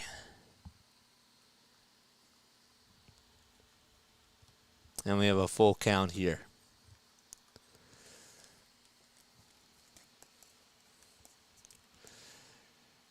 So it's a 3-2 count to Fortes. Really want to see the Phillies get out of this. Come on. 8 seconds left on the pitch clock. Ruiz gets set above the belt. And the payoff pitch Popped up and hit out in foul ground. Stubbs does not take the mask off, and he'll make the catch. He bumped into Bryce Harper. Didn't really hit him hard, but he made the catch right at the rail of the Phillies dugout. And Stubbs will walk down the stairwell with out number 3 in his glove. And the Marlins get a run. 1 run back and make it 5-3 on the solo homer by Jonah Bride. Then we head to the top of the 6th. Phillies down by 2. Fortes fouls out to first. Thanks, KGB. Appreciate that very, very much. Time is at 5:57. This game is almost 2 hours old. Sorry, this has been a close game. This has been a long game. It's been a long game, I feel. Harper, Castellanos, and Stott are due up in the order for Philadelphia.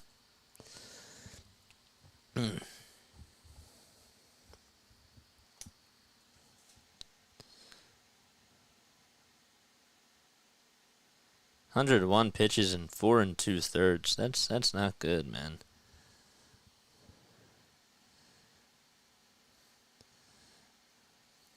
I expected them to be better today. And some days, look, you don't have your stuff. But in an outing like this, you gotta. To me, these games are must win for the Phillies because you're playing the Marlins, you're playing the Rays, and you got to stack up these wins against these teams that are under 500 because then you play the Mets, and then you play the Brewers, and then the Mets again. And God forbid, if you lose those series, then that can really come back to bite you if you're trying to win that number 1 seed. So that's kind of why I'm a little bit more disappointed in Nola today because I thought that he would have at least went 6 innings. Again, it wasn't the worst outing, but it certainly wasn't the best. Pitch to Harper, and that's smacked out to right field for a base hit on a line drive by Bryce. Got a high pitch that was towards the top part of the strike zone, and the tying run is coming up to the plate.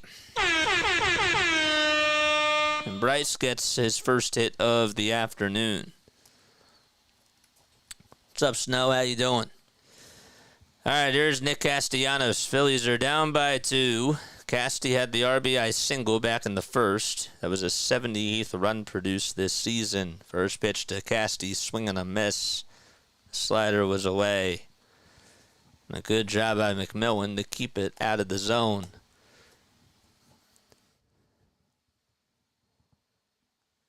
One swing of the bat makes this a brand new ball game. 0-1 is the count, and the pitch to Castellanos, and he chops it foul. Stott waits in the on-deck circle. He singled back in the first and got caught stealing on a nice throw by Nick Fortes. No balls, 2 strikes. And the pitch to Castellanos, swing and a miss as he chases after a slider that is just a little bit low and outside. Good job by McMillan to just throw him off-speed pitches, and Casty not able to take advantage. Prepping for Colorado and Nebraska in an hour and a half. Oh, nice. Drop the link down below. The next pitch, and that's taken for a strike. With Stubbs, after he made that catch, he's had a weird day today, man. He's taken a couple of hits in the face, and he made a nice catch, but he sort of collided with Bryce. 0-1, way up high, and Fortes utilizing his reflexes as he reaches up and catches ball 1. All right, let's go. Like and subscribe. Let's see Phillies icons in the chat. Charge! 1-1 pitch on the way. Popped up, hit out over towards center field. Does it die in there? It does. It gets down for a base hit. Stopping at second is Harper. And Bryson Stott gets his second single today as he bloops it out to center. I thought maybe Stowers had a chance to catch it, but with the way that the angle showed, I guess he did not.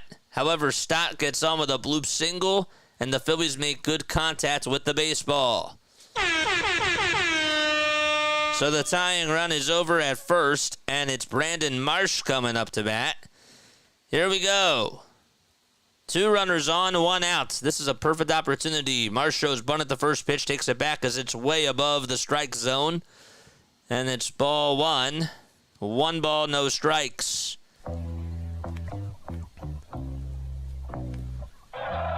Ten seconds left on the pitch clock.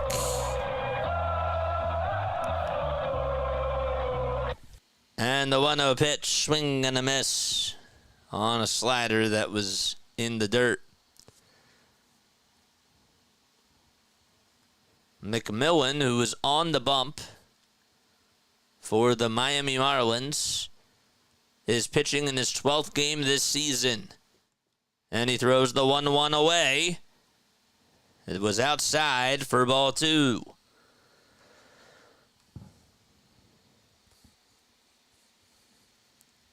Two balls, 1 strike. Harper at second, Stott at first, 1 out, and the 2-1 pitch. Ground ball hit over towards the right side, and the easy out will be made over at first base as tag in the bag will be Jonah Bride.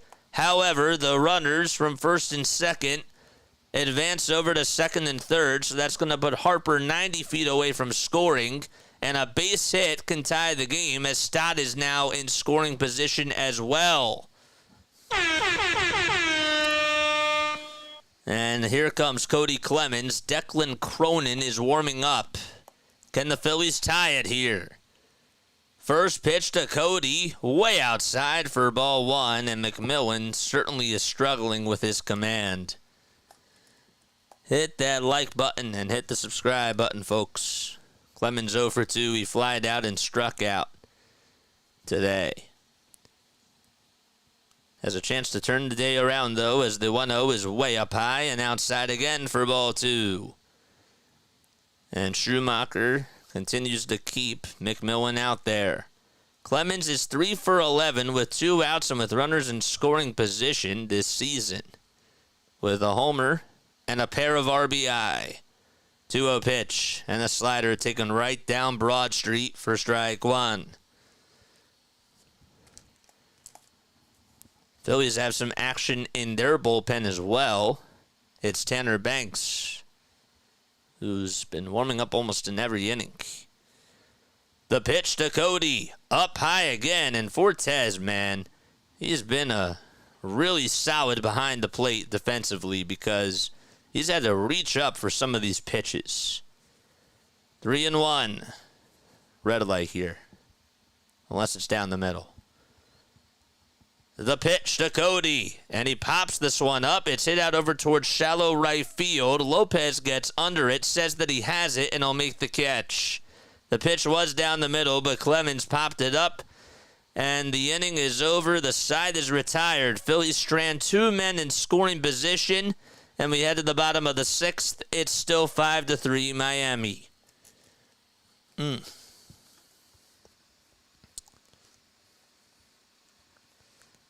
That was critical. All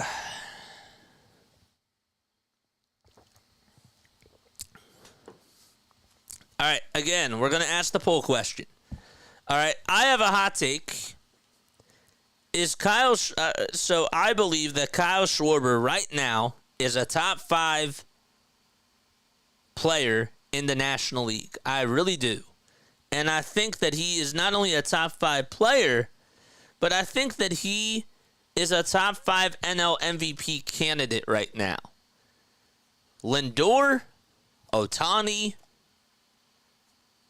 Marcell Ozuna are all top 3 right now. They are. Bohm has now slid down to 6. And Teoscar Hernandez, in my opinion, is still in the top 5. And he might be 4. But I think Kyle Schwarber should be 5th. I really do. Do you think I'm crazy? I don't think a lot of people are talking about it. But I think Kyle Schwarber right now is a top 5 player.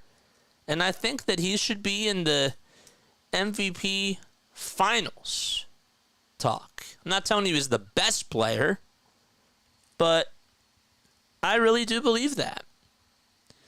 Crazy hot take. Well, let's be real here. Okay? Let's be real. Kyle Schwarber, okay, has the most leadoff homers. He leads the league in walks. He's up there in on-base percentage. He's 3rd in the National League in RBI. He's top 10 in the majors in homers. And his on-base percentage is really high. It is.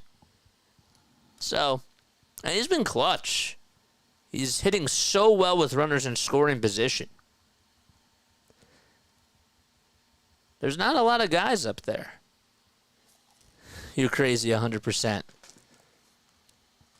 Tell me who's better than Kyle Schwarber besides Shohei Ohtani, Teoscar Hernandez, Francisco Lindor, and Marcell Ozuna. Besides those 4 guys, who's better in the National League? We're not talking about the American League. I'm not talking about baseball. I'm saying just the National League. Bottom of the 6th, Tanner Banks is on the pitch. 79% of you agree.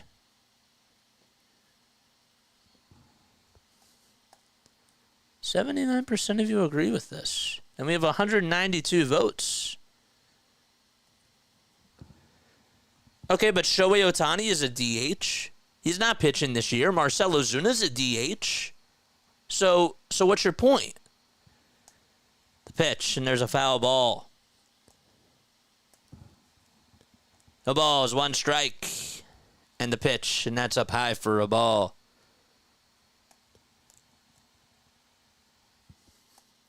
What's up, Jason? How you doing, man? 1 ball, 1 strike, and the next one is inside for ball 2. Maybe Ketel Marte could be up there.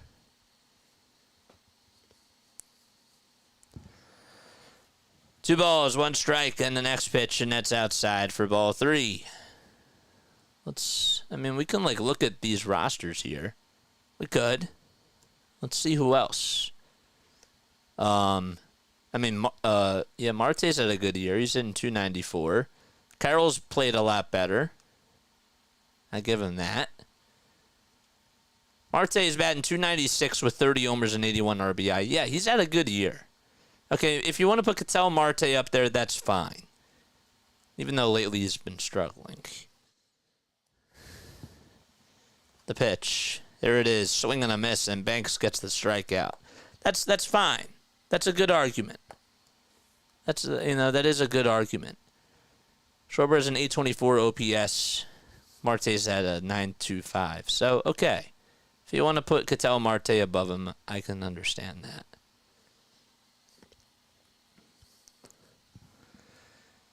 Here we go. The pitch to Edwards. Line drive into right field for a base hit. And there's a 1-out single. Luis Ariz is having another nice year. But I think Schwarber's having a better year than he is.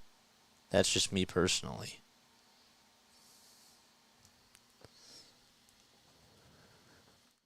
I think if you're going to be an MVP candidate, you should also play the field. So, with your logic, that means no Marcell Ozuna. That means no Shohei Ohtani. One of them is going to win.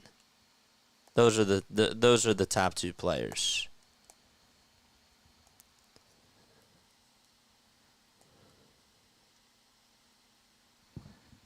The pitch on the way. That's inside for ball 1. So Banks is on the bump. He's thrown 8 pitches so far in this inning. He'll have to face Connor Norby, who's 2 for 3. Don't forget to like and subscribe, folks. 1-0 pitch, and that's down low for ball 2. And sliding on in over to second base will be Xavier Edwards. And he gets another steal. My goodness, man.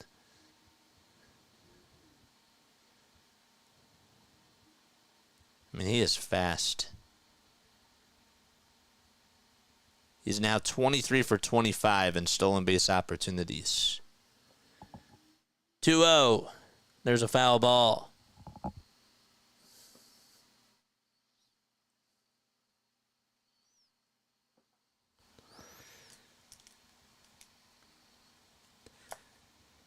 Two one, and that's up high for ball 3.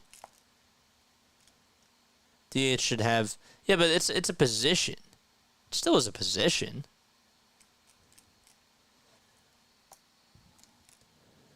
3-1 pitch.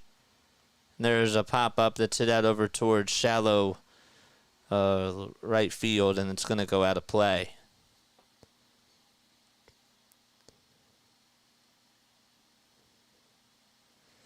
Pitchers have won MVP. That's a good argument. Playing every 4th or 5th day. That's true. That's a good argument, Larry.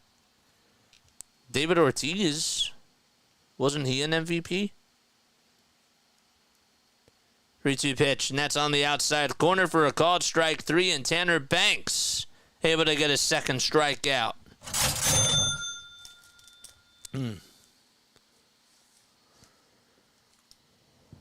Just got it on the outside edge. That was a good pitch there.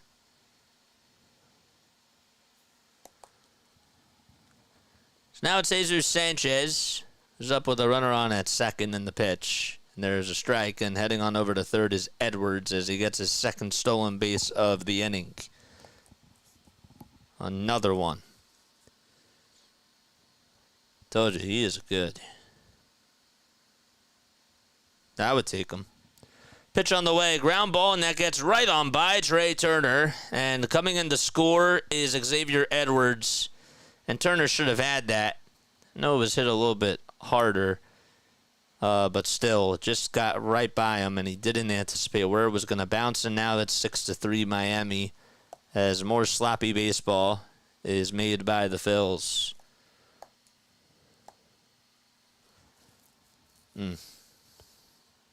Yep. How does Turner not make that play? I don't know. I think he was maybe anticipating that it was going to be a line drive before it sailed and hit the ground, but still, you gotta be smarter than that, man. They're probably going to rule it as an RBI single because Turner didn't make any contact with it. The 0-1, and there's a strike on the outside edge.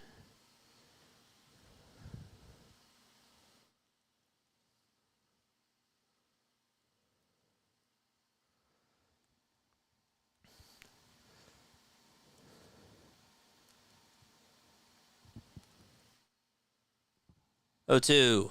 There's a foul ball. So then if that's your argument, Spurger, doesn't the offense or doesn't Shohei Ohtani initiate offense or Marcell Ozuna and put up runs on the board, and doesn't that make an impact too? Next pitch, and there's a foul ball. Might not do anything for a whole inning. They're still making an impact. Any way you look at it. 0-2, and that's up high for a ball.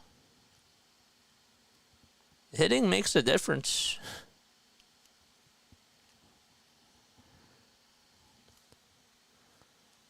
One ball, 2 strikes, and 2 outs in the bottom of the 6th. And the next one is fouled back towards the screen. 6-3 Miami. The Marlins 1 through 4 hitters today. 3 of them have at least 2 hits. Or 3 of them actually each have 2 hits. 2 of them have hit home runs. and all 4 of them have scored 5 of their 6 runs. 2 balls, 2 strikes now.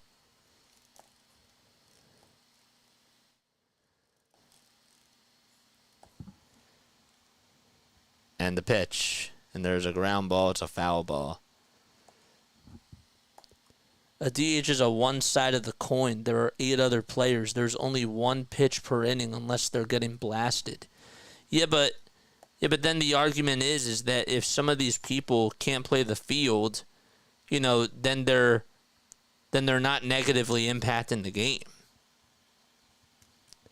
2-2 pitch. There's a bouncer hit over to second base. Stott has it, throws it on the run over to first, and it's in time, and the inning finally comes to an end. But the Marlins get another run. They tack on another run against Trey Turner and the Phillies, thanks to an RBI single hit by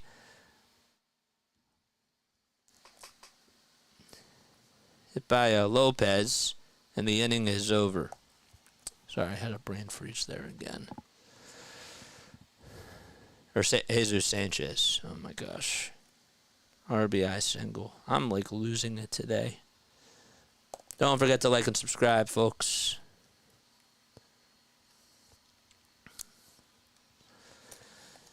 Keep those likes coming, and keep those subs coming as well. We go on every single day and give you Phillies play-by-plays.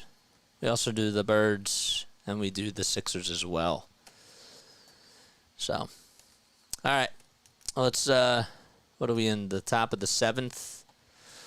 Tell you what, we'll rate somebody in the 8th, all right? We'll go rate somebody in the 8th. That's what we'll do. We haven't done it all day today. Okay, fellas, now it's time to wake up. Yeah.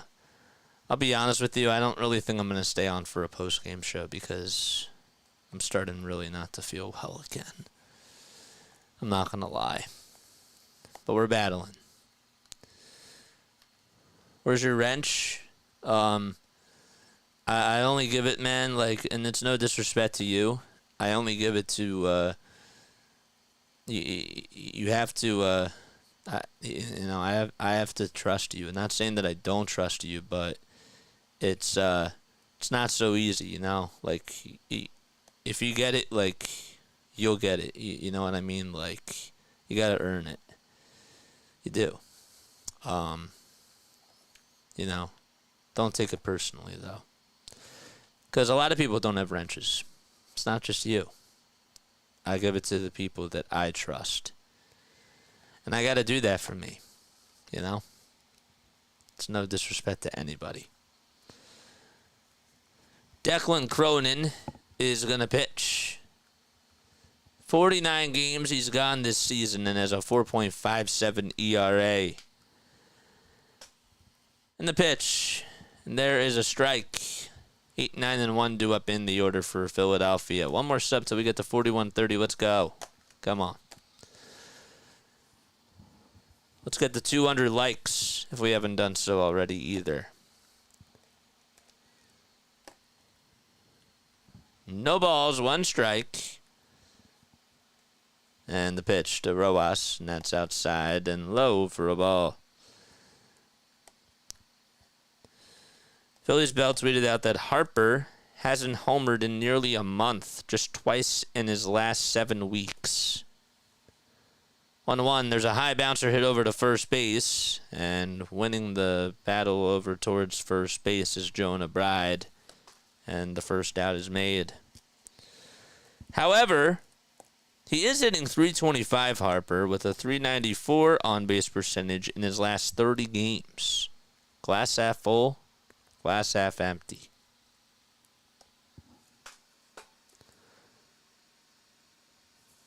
Comes Garrett Stubbs, who has had 2 bunt singles today. And the pitch to Stubbs. Fly ball hit out over to right field. It's medium depth. And under it is Sanchez. And out number 2 is recorded. Just like that. 2 up, 2 down. And Kyle Schwarber's coming up.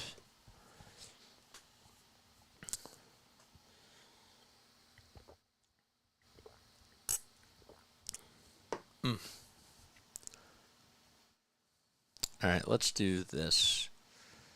Let's try something else with the stream element spot. First pitch to Schwarber, swing and a miss.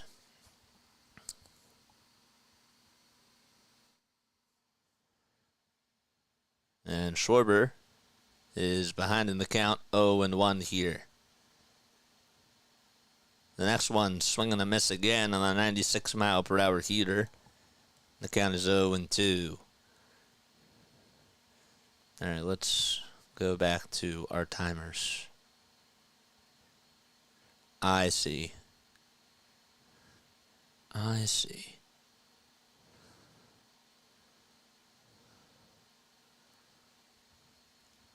the 0-2 pitch, swing and a miss, and Kyle Schwarber strikes out. And the inning finally comes to an end. So, 1-2-3 inning as we head to the bottom of the 7th. Marlins lead 6-3. Don't know why I said finally. But yeah. All right. Let's do this. All right, so that one's for 13 lines. We'll do this one for 6 lines. We'll type in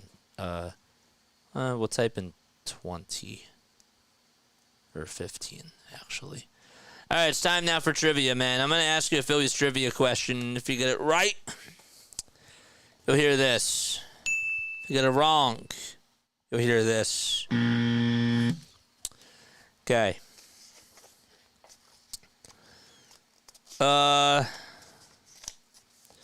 Roy Halladay. What was his real first name? Does anybody know what Roy Halladay's real first name was? Anybody? Please let me know down below.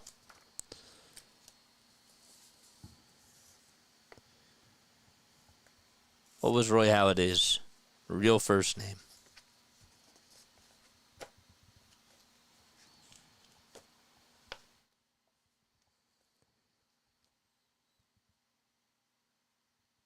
Quiet chat. Roy Halladay's real first name. Doc. His real first name, not his nickname. Harry. Got it. Good job. What was Roy Halladay's nickname? Harry is correct. Good job, Jane. Good job.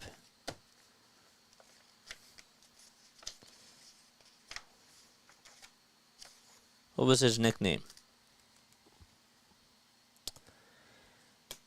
Larry says Doc. Doc was not his real first name. Jamal is also incorrect.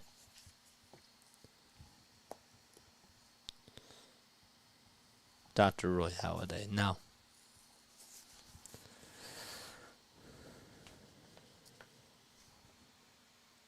The pitch. There's a grounder hit over towards the first base side, scooped up by Harper, and the toss over to first is in time. Taijuan Walker's pitching, by the way. That's a weird spot to use him in. There's one gone. What was his nickname? Roy? No.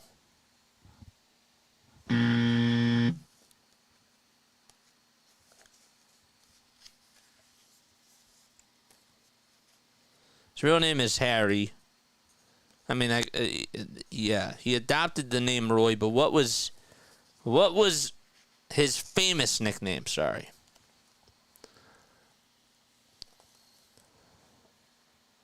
One ball, no strikes, as Otto Lopez is up to bat, facing Taijuan Walker here. And the pitch on the way. Fly ball hit out over towards deep center field. Rojas looks up, and it is long gone, and Otto Lopez goes yard. And Lopez needs a triple to get the cycle now. He has a double, a single, and a homer, and the Marlins lead at 7-3.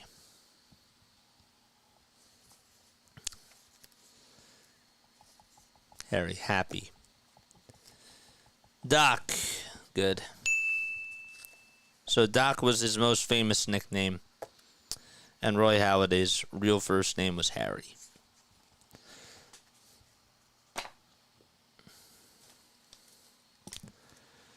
7-3 Marlins as Conine is up to bat. Walker is pitching now for the Philadelphia Phillies. 1-0 pitch. That's inside for ball 2. Ruiz and Banks. 2-0 pitch. Outside for ball 3. It was a sinker. It's way off.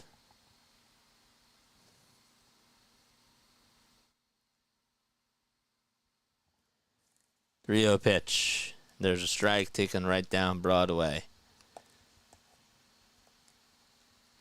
Try not to spam the chat, Jason. 3-1 pitch. That's inside for ball 4. I appreciate the participation. Just don't want you to spam the chat, my guy.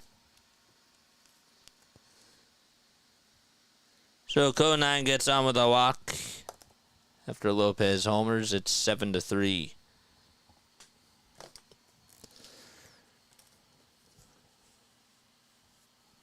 Banks and Walker should start over Nola. Bottom of the 7th, 1 out. And a runner on over at first.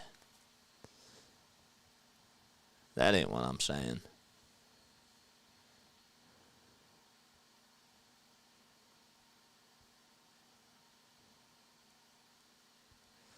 And the pitch. Fly ball hit out over towards deep left center field, and that hits just off the top of the wall by Fortes. Stopping over at third base will be Conine, and that was just a couple of inches away from being a home run. And Taijuan Walker clearly does not have his stuff. And my gosh. Pitch was right down the middle. Fortes got it in his wheelhouse, and if that was just a couple of inches higher, it would have been a home run.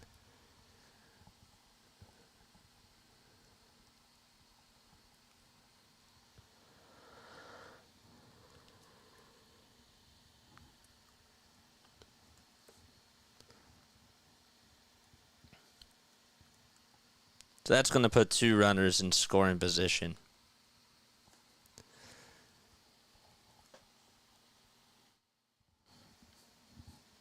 And we have time called. Chris Siegel is talking with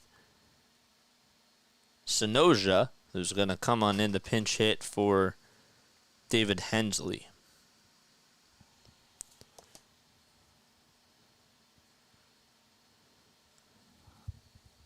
First pitch, and there's a grounder hit over towards shortstop, throw over to home plate, and that's going to get by Garrett Stubbs. 1 run will score. Second run coming in, and Stubbs tries to tag the runner, but is not able to do so, and it's now 9-3. So Turner tries to throw it to home plate. Going over to second base is Sonoji, and it's now 9-3 Miami. So Turner decided to throw home, which, honestly, I guess I understand why, but I probably would have just tried to get the easier out over at first base because something like that was plausible. It got away from Garrett Stubbs, almost collided with the base runner Conine, and then he just decided not to throw it and wanted to try to win the relay to the plate and was not able to do so. So they get 2 runs out of it, and it's 9-3 Miami.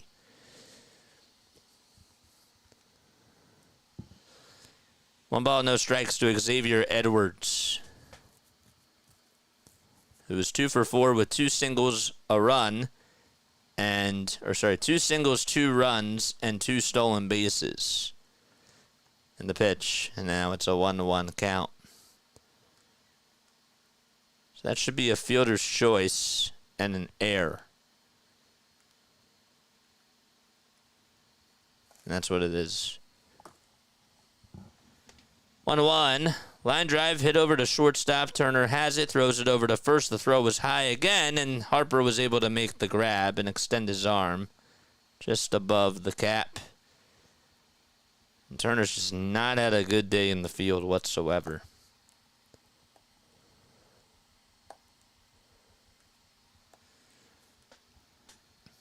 9-3 Miami. Bottom of the 7th. And Norby is coming up.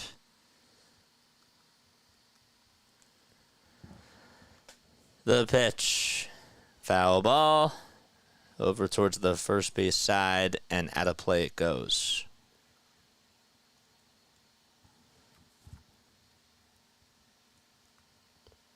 Norby's average now at 280.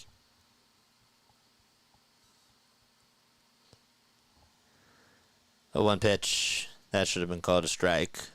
But it's called a ball. What's up, Jackie? How you doing, man? When is Walker going to get dropped? This is absurd. Yeah, man. For sure. 1-1 is the count. And the next pitch, swing and a miss. It was on a 4-seamer.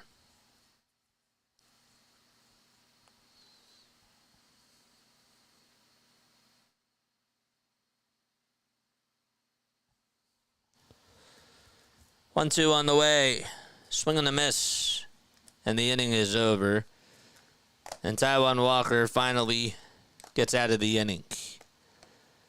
9-3 as we head to the top of the 8th. Phillies are down by 6. And Trey Turner will lead things off. Come on, folks. We need to get more subscribers.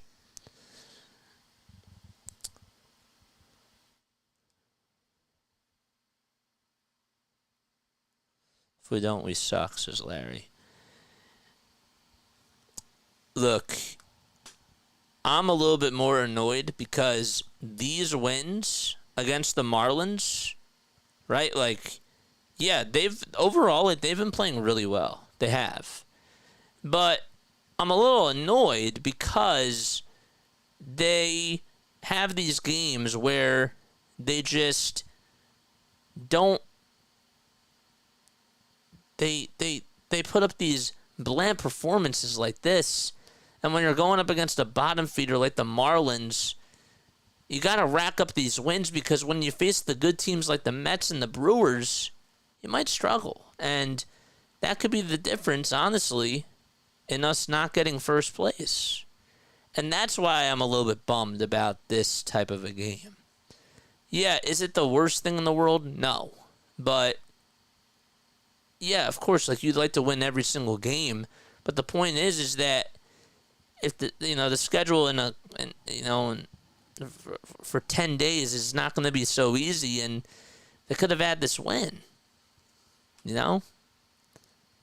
That's where I am though, and the game isn't over yet. It's not technically. It's technically not over, but it'd be hard. It'd be hard for them to come back like this. But let's see. Let's see what they can do. What's up, Louie? But that's why I feel this way, because you got to get these wins against these bottom feeder teams. And, if we want to get that first place spot and secure it, we need every game that we can get. Pitch to Turner, and he takes a strike. The word is lackluster. So far, that can change. The ball is 1 strike. Anthony Bender's pitching. And the pitch to Trey Turner, and he punches that one foul. We're losing to the Marlins. That makes us the worst team in the MLB, maybe the worst ever. No, that's not what I'm saying. I'm not saying that. No. 0-2 is the count. And the pitch. And that's way outside.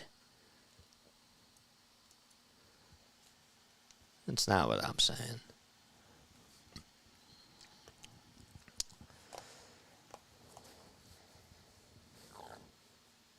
One-two pitch. High for a ball.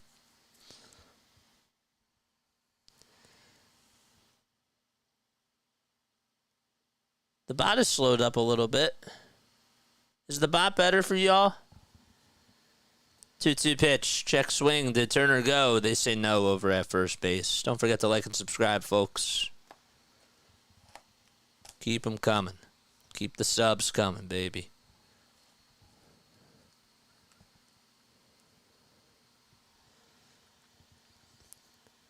Payoff pitch on the way, and there's a foul ball. I mean, like, you are going to lose to bottom feeder teams. Like, that is going to happen. I just want to get that number 1 seed. And it's easier to get the wins against these types of teams compared to the Mets and the Brewers. You would think. But sometimes that's just the nature of the game. I would just prefer it. I'm sure everybody else does, though, too. 3-2 pitch. There's a foul ball.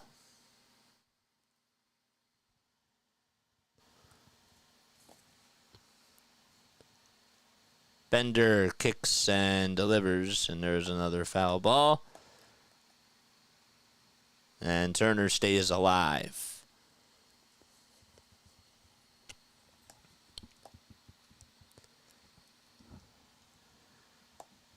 So Turner's putting up a good at-bat here. He's 0 for 3, though, tonight. Looking to get on base for his first time. Payoff pitch, and he stays alive again as he chops that one foul. Tomorrow afternoon's game will be at 1:40 p.m. Eastern Time.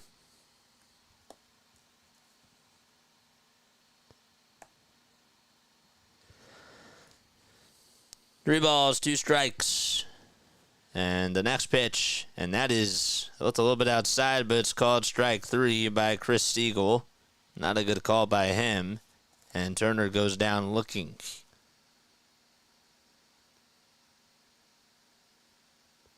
Yep. Looked a little bit outside.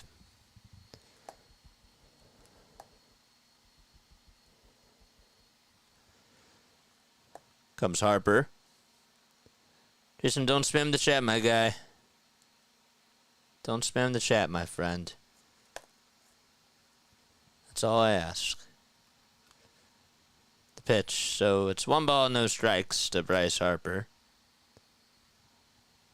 And the next one is high and inside for ball 2.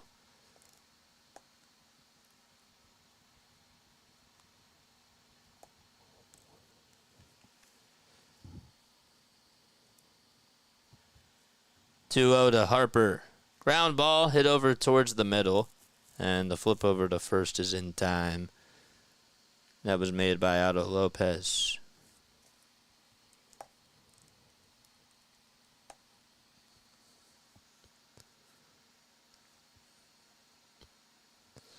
Two up, 2 down, and Nick Castellanos is coming up.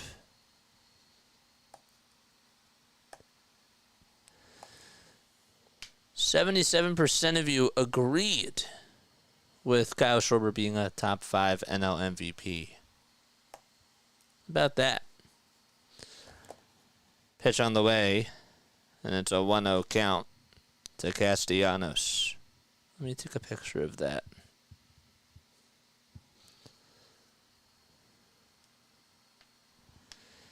And the pitch. Line drive, hit out over to right field for 2 bounces for a base hit, and Castellanos able to get on base for his second time tonight. So he gets on with the 2-out single. And Bryson Stott is going to come on up. You're getting folded today. Dude, it happens. It happens. It's not the worst thing in the world. I just would have preferred a W. Pitch to Stott. And there's a sweeper. It's taken on the upper third of the zone.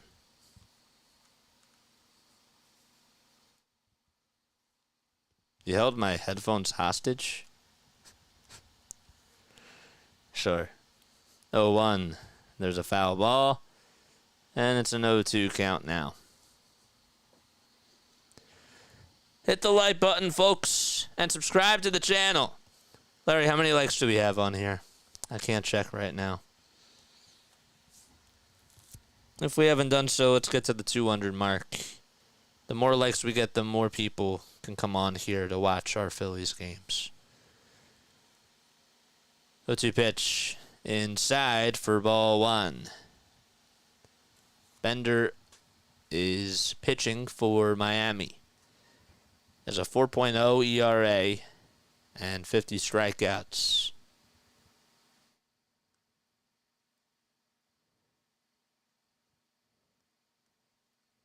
Time called by Bender. And Stott takes a step out of the box.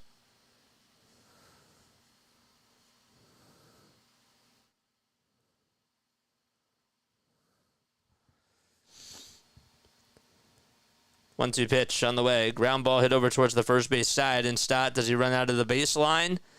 He does. And that's going to get out number 2. Or wait, is it a foul? It's a foul ball. Excuse me, it was a foul ball. So it was hit over towards the first base side. Bride tried to play it, but it bounced. And by the time he caught it, it was in foul ground. So yeah, you can't do that unless it passes the third base side. So it's a foul ball, and Stott stays alive.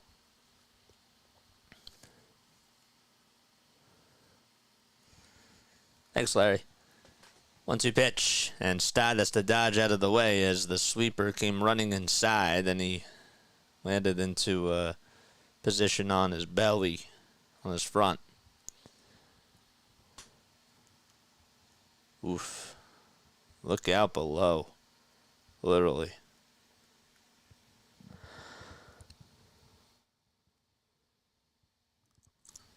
A good backhand, too, by Fortes. He's had a really good day behind the plate. 2-2 pitch to Stott. That's outside for ball 3. And the count is full.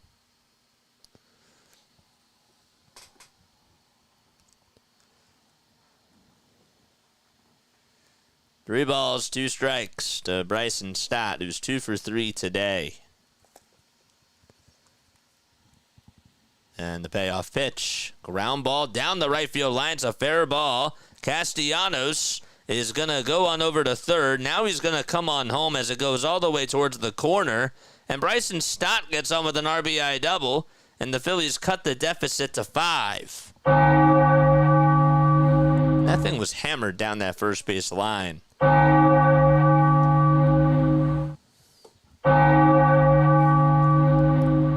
It was a low pitch, and Stott just really smote that thing. And now it's Brandon Marsh's turn. So it's 9-4 in the top of the 8th. And the Phillies get a run back. 2 outs and a runner on over at second, and Stottlemyre Jr. is going to have a conversation with Bender and the infielders, and Chris Siegel, home plate umpire, is going to go break up that conversation now. I'll take 3 or 4 too. I'll talk about it after the game. I'm not going to stay on for too long after the game. Again, I don't know why I'm not feeling my best. Here comes Brandon Marsh to the plate. Again, a runner on is over at second. It's Bryson Stott. Got on with an RBI double that would end up scoring Nick Castellanos. The pitch to Marsh, pie for a ball. It's the first run allowed by Bender against the Phillies this season. Before that, he went 4 1/3.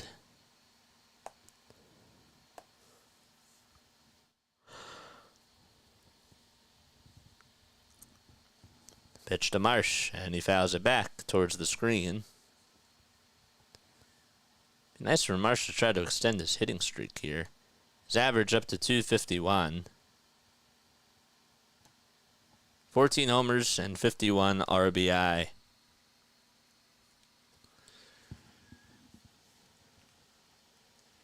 The 1-1 delivery. Line drive back up the middle for a base hit. Stott's rounding third. Stowers' throw to the plate is cut off by the pitcher. And the Phillies cut the deficit again and make it 9-5. Inch by inch.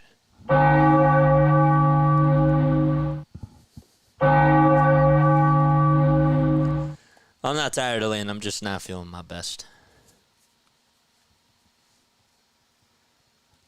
But nice, good base running again by Stott. Back-to-back RBI base hits. And Cody Clemens is coming up. And the pitch is up high for ball one. If Clemens can get on here and Marsh scores, the Phillies are back in business.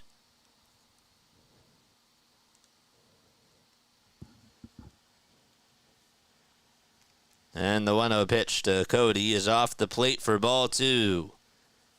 Phillies have put up a rally here with 2 outs. There was nobody on. Casty got on with a single. Stott hit an RBI double. And Marsh hit an RBI single. Now it's Cody Clemens who leads the count 2-0. And the pitch, swing and a miss on a four-seamer right down Broad Street. Oh, I hope you feel better. I appreciate it, man. I do. We're giving it our all. Just like always.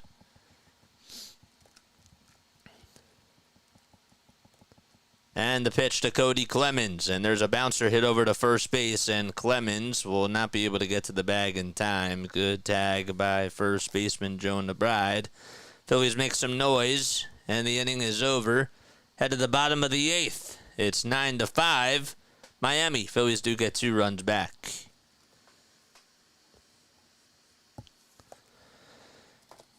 All right. Don't forget to like and subscribe, folks. We need 20 more subscribers to get us to 4150. Yeah, look, I'll take 3 out of 4 against the Miami Marlins for sure, absolutely. But again, I want to rack up these wins so that way, when we're playing against the Mets and the Brewers, we can at least have some type of breathing room, because those aren't going to be easy games. So I want to rack up as many wins as we can. And that's why I feel the way I feel. It's not the worst thing that they're losing this game, but it just would have been nice. It's I think in some ways it would be a missed opportunity. I do. But it's not the worst.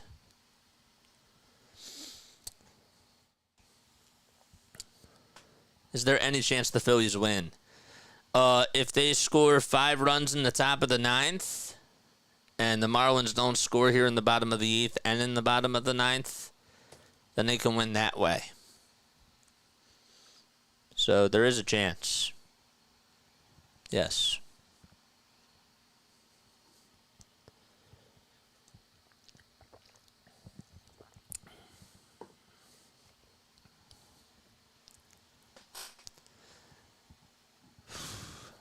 Oh, I forgot we were going to go raid somebody. Screw me. Really?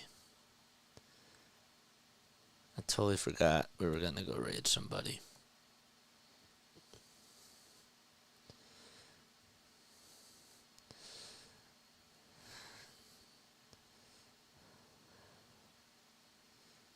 All right. Bottom of the 8th. I guess we can say I had to somebody in the top of the 9th. Comes Taijuan Walker, and he throws a curveball for strike 1. So Walker pitched in the 7th. He's pitching the 8th inning now. Sanchez singled, scored a run, had an RBI as well, and takes the 0-1 just at the kneecaps for strike 2.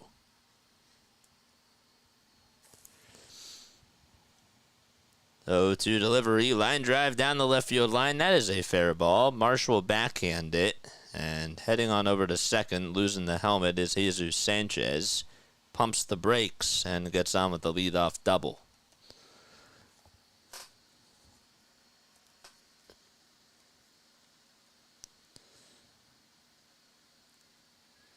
And by the way, Otto Lopez is 2 batters away from coming up. And he has the chance, if he gets a triple in this at-bat, he can get the cycle. Or sorry, he would get the cycle. Because he doubled, singled, and homered. No worries. Pitch. And there's a strike. To Jonah Bride. The ball is 1 strike. And Walker kicks and delivers, and it's inside for ball 1. So nobody out. We have a runner on over at second. Marlins lead it 9-5. Phillies are hoping to keep it that way. So they'd be down by 4 with their final 3 outs in the 9th. Pitch.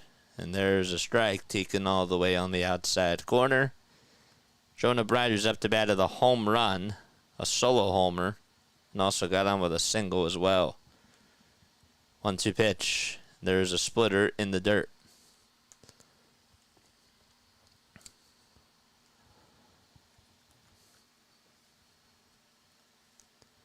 All right, so we'll say hi to we'll say hi to Orioles bird watcher. 2-2 on the way. Breaking ball in the dirt for ball 3. That's what we'll go raid.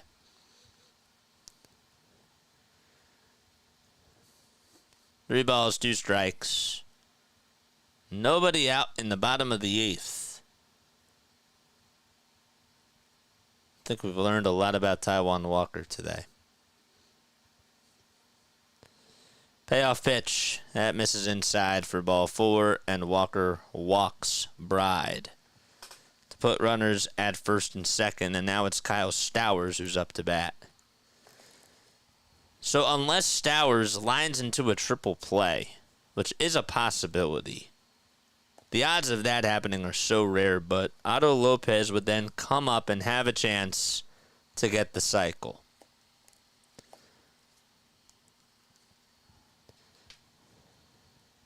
Stowers 0 for 4 on the afternoon. So he has not gotten a hit today. Walker kicks and fires, and there's a pitch that swung on and missed right down the middle for strike 1. Stowers' average is at 207. He has been really struggling. 0-1 pitch. Popped up, hit out in foul ground, and it goes out of play. And it's an 0-2 count now.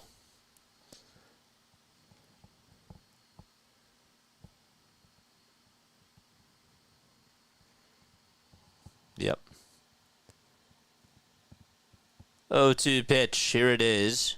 And a nice curveball, but a good take by Stowers. And the count is now 1-2. Hit that like button and hit the subscribe button as well, folks, if you enjoy this content. 1-2 on the way. Line drive it down the left field line, and thank goodness that is a foul ball. Not by much. Walker left one right out over the middle again. Stowers took it the opposite way.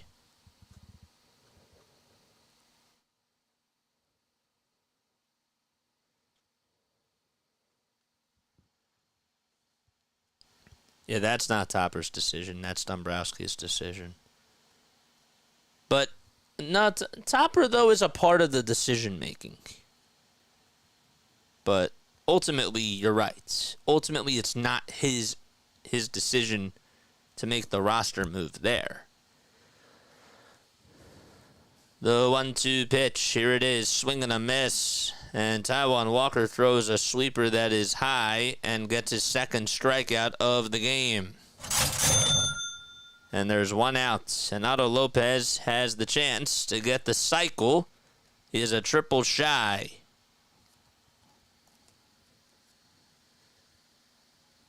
Doubled in the second, singled in the fourth, and homered in the 7th inning. And it's 3 for 4 today. Pitch. There's a ball. So he's on cycle alert.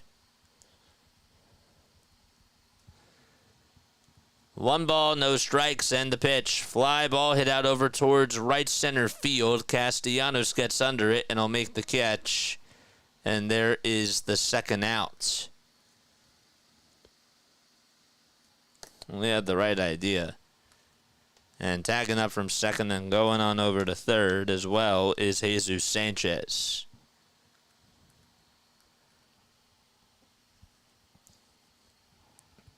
Yeah, absolutely he has input, but ultimately it's not his decision at the end of the day. Good tag by Sanchez. That throw was way off the line.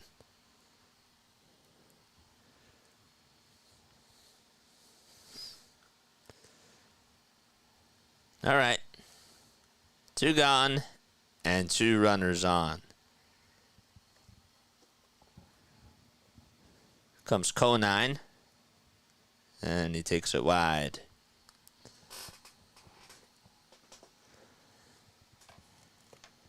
Orioles are down 6-1 to the Tampa Bay Rays. Braves play at 7:20. Should be a good game. Toss back over to first, not in time.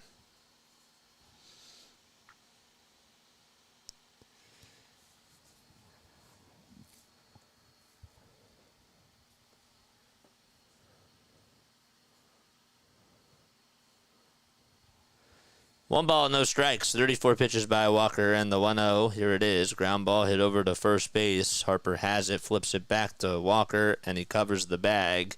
And Conine is retired. Last chance for the Phils as we head to the top of the 9th. Rojas, Stubbs, and Schwarber are all due up in the batting order for Philadelphia. See if they have life to them. Okay. Hit that like button, baby. And hit that subscribe button as well. Appreciate you all so much for being here. We're pulling this one out. We definitely are. And we're going to rest up after this. But I appreciate it really, really much.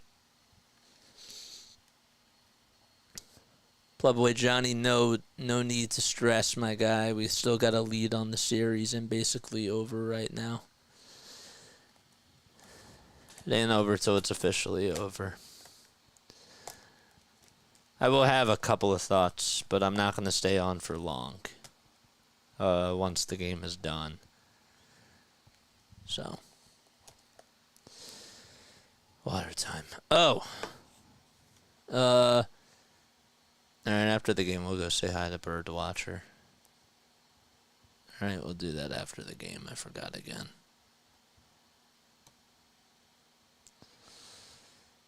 After the game, I'll send you over his way. All right.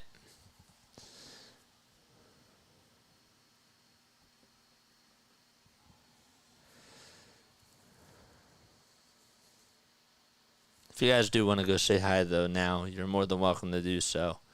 I am going to post his link if you want to go say hi to Birds Watcher. Haven't rated them in a while. We don't have to do it right now. We can do it after the game. But we'll go say hi to him. All right. Top of the 9th inning, Rojas, Stubbs, and Schwarber are due to bat for Philadelphia. After putting up 16 runs yesterday, Phillies have put up 5 runs today on 11 hits. The difference, though, really, if we're being honest, is the Phillies have just not... They just played really sloppy baseball today.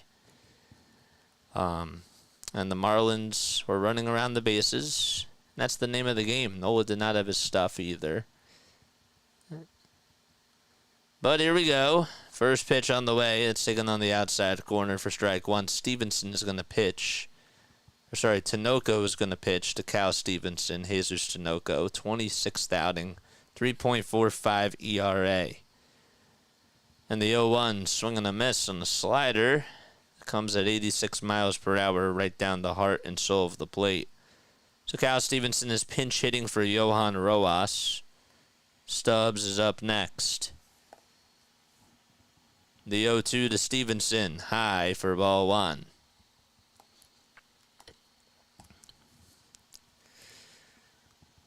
There's Christian Pache.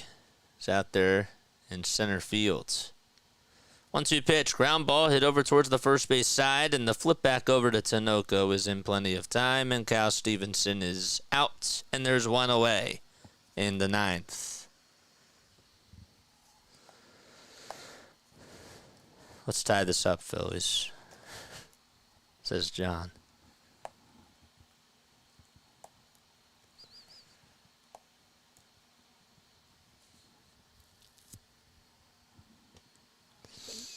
Comes Garrett Stubbs to the plate. He's 2 for 3 today, with 2 bunt singles. And the pitch to Stubbs, and he stares at a strike at 97 miles per hour. Garrett batting .216 with 1 homer and 10 runs knocked in. And he takes way outside.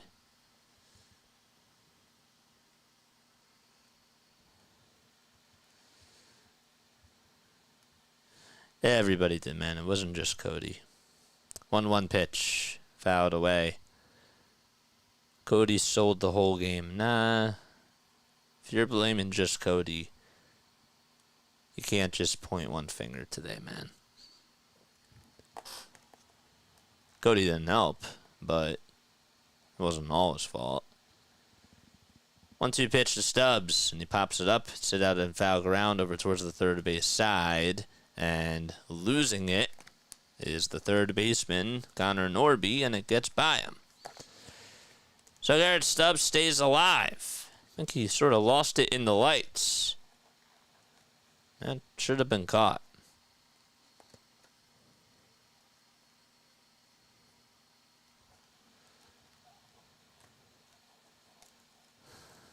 Steve Watson was staring. 1-2 pitch on the way. Line drive, foul ball. Would have won the game if they would have started Buddy. Who, Buddy Hield? Former Sixer Buddy Hield? Or Buddy the Elf?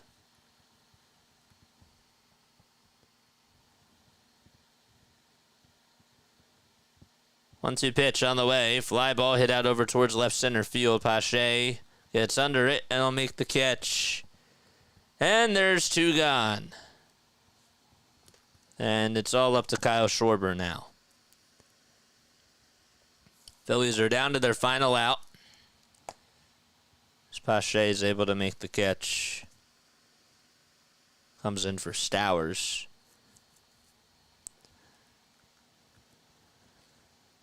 So Schwarber has doubled, sack flied, and has also scored a run. The pitch to Kyle, way outside for ball 1.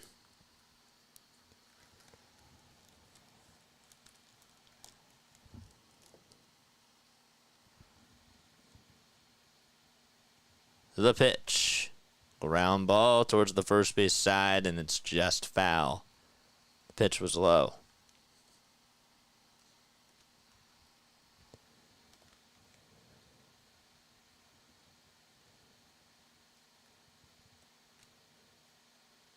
Schwarber 1 for 3, doubled in the first.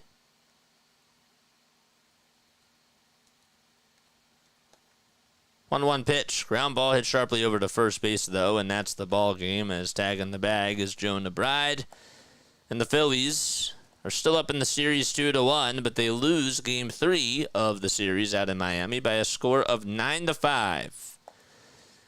The Marlins put up 14 hits. Phillies were able to put up 11 hits. Both teams did have 2 errors. And getting the win for the Marlins will be McMillan. So the Phillies are now 7.5 games above the Braves and the Mets. We'll have to wait and see what happens with both of those games tonight. But in regards to... Actually, wait, did the Mets, did they play today? Mets are up 4-0 in the top of the 7th, so... Regardless, McMillan is the one that gets the win. Player of the game is Otto Lopez as he goes 3 for 5 with a single, a double, a homer, and an RBI. But Aaron Nola just did not have a good day, and he gets a loss. That is his 7th loss of the season, and he's now 12-7. So McMillan is 2-1, and Nola's now 12-7. This game was horrendous. Look, okay, my takeaways from this game, I was a little bit disappointed because I know it is hard to sweep a team and beat them 4 times. But I wanted them I selfishly wanted them to try to win this game, and I'll be happy if they win tomorrow, of course. I just would have really liked to have a 4-game sweep because I selfishly want to get to the 100-win mark, and I want to have the best record in baseball. And these wins now really do matter. They do. And when you're going up against the Mets and the Brewers and then the Mets again, that's 10 games. It's 10 games, and you're really going to have to be on your A game for those. And I'd rather try to rack up these wins, as many wins as I can now. And I thought that they had an opportunity today with Aaron Nola out there. Clearly, Nola did not have his stuff, but the Phillies looked really tired. Let's call it what it is. They looked really tired out there today. Maybe it was the 16 runs that they put up last night, but they just they looked a little bit tired today. Is it the worst thing that they lost this game? No, it's not. It's not. But I still think it was a missed opportunity. The season's not over. It's hard to win a lot of games in a row. I get it. But I thought that they just had an opportunity. No magic number can only go down. That's the magic. Yes. Does the magic number go back up? No. There's no such thing as a magic number going up. It either stays the same or it goes down. So. But yeah. All right. How do you feel? One word to describe this one. This was just an okay game. Nothing too high, nothing too low. It was just all right. I'm happy that we got through it, man. Did you mean Magic Johnson? You're funny. We'll get them tomorrow night, JJ. Or we'll get them tomorrow, JJ. Have a good night. Thank you. Appreciate it. I might be a little bit late tomorrow because I'm coming from Atlantic City. So if I am a little bit late, I apologize. I know that the game starts at 1:40, but we'll try to make it back as early as we possibly can. Might miss the first inning. Can't help it. It's just the way that it goes when you're trying to hustle, man. So, JJ, rough one, but you can't win them all. No, you can't. You can't win them all. I would have just liked them to try to win this game because I know that the schedule's going to get tougher, and I'd rather rack up the wins, as many as I can now. So, Omar was blah. I think that the best way to describe this for me is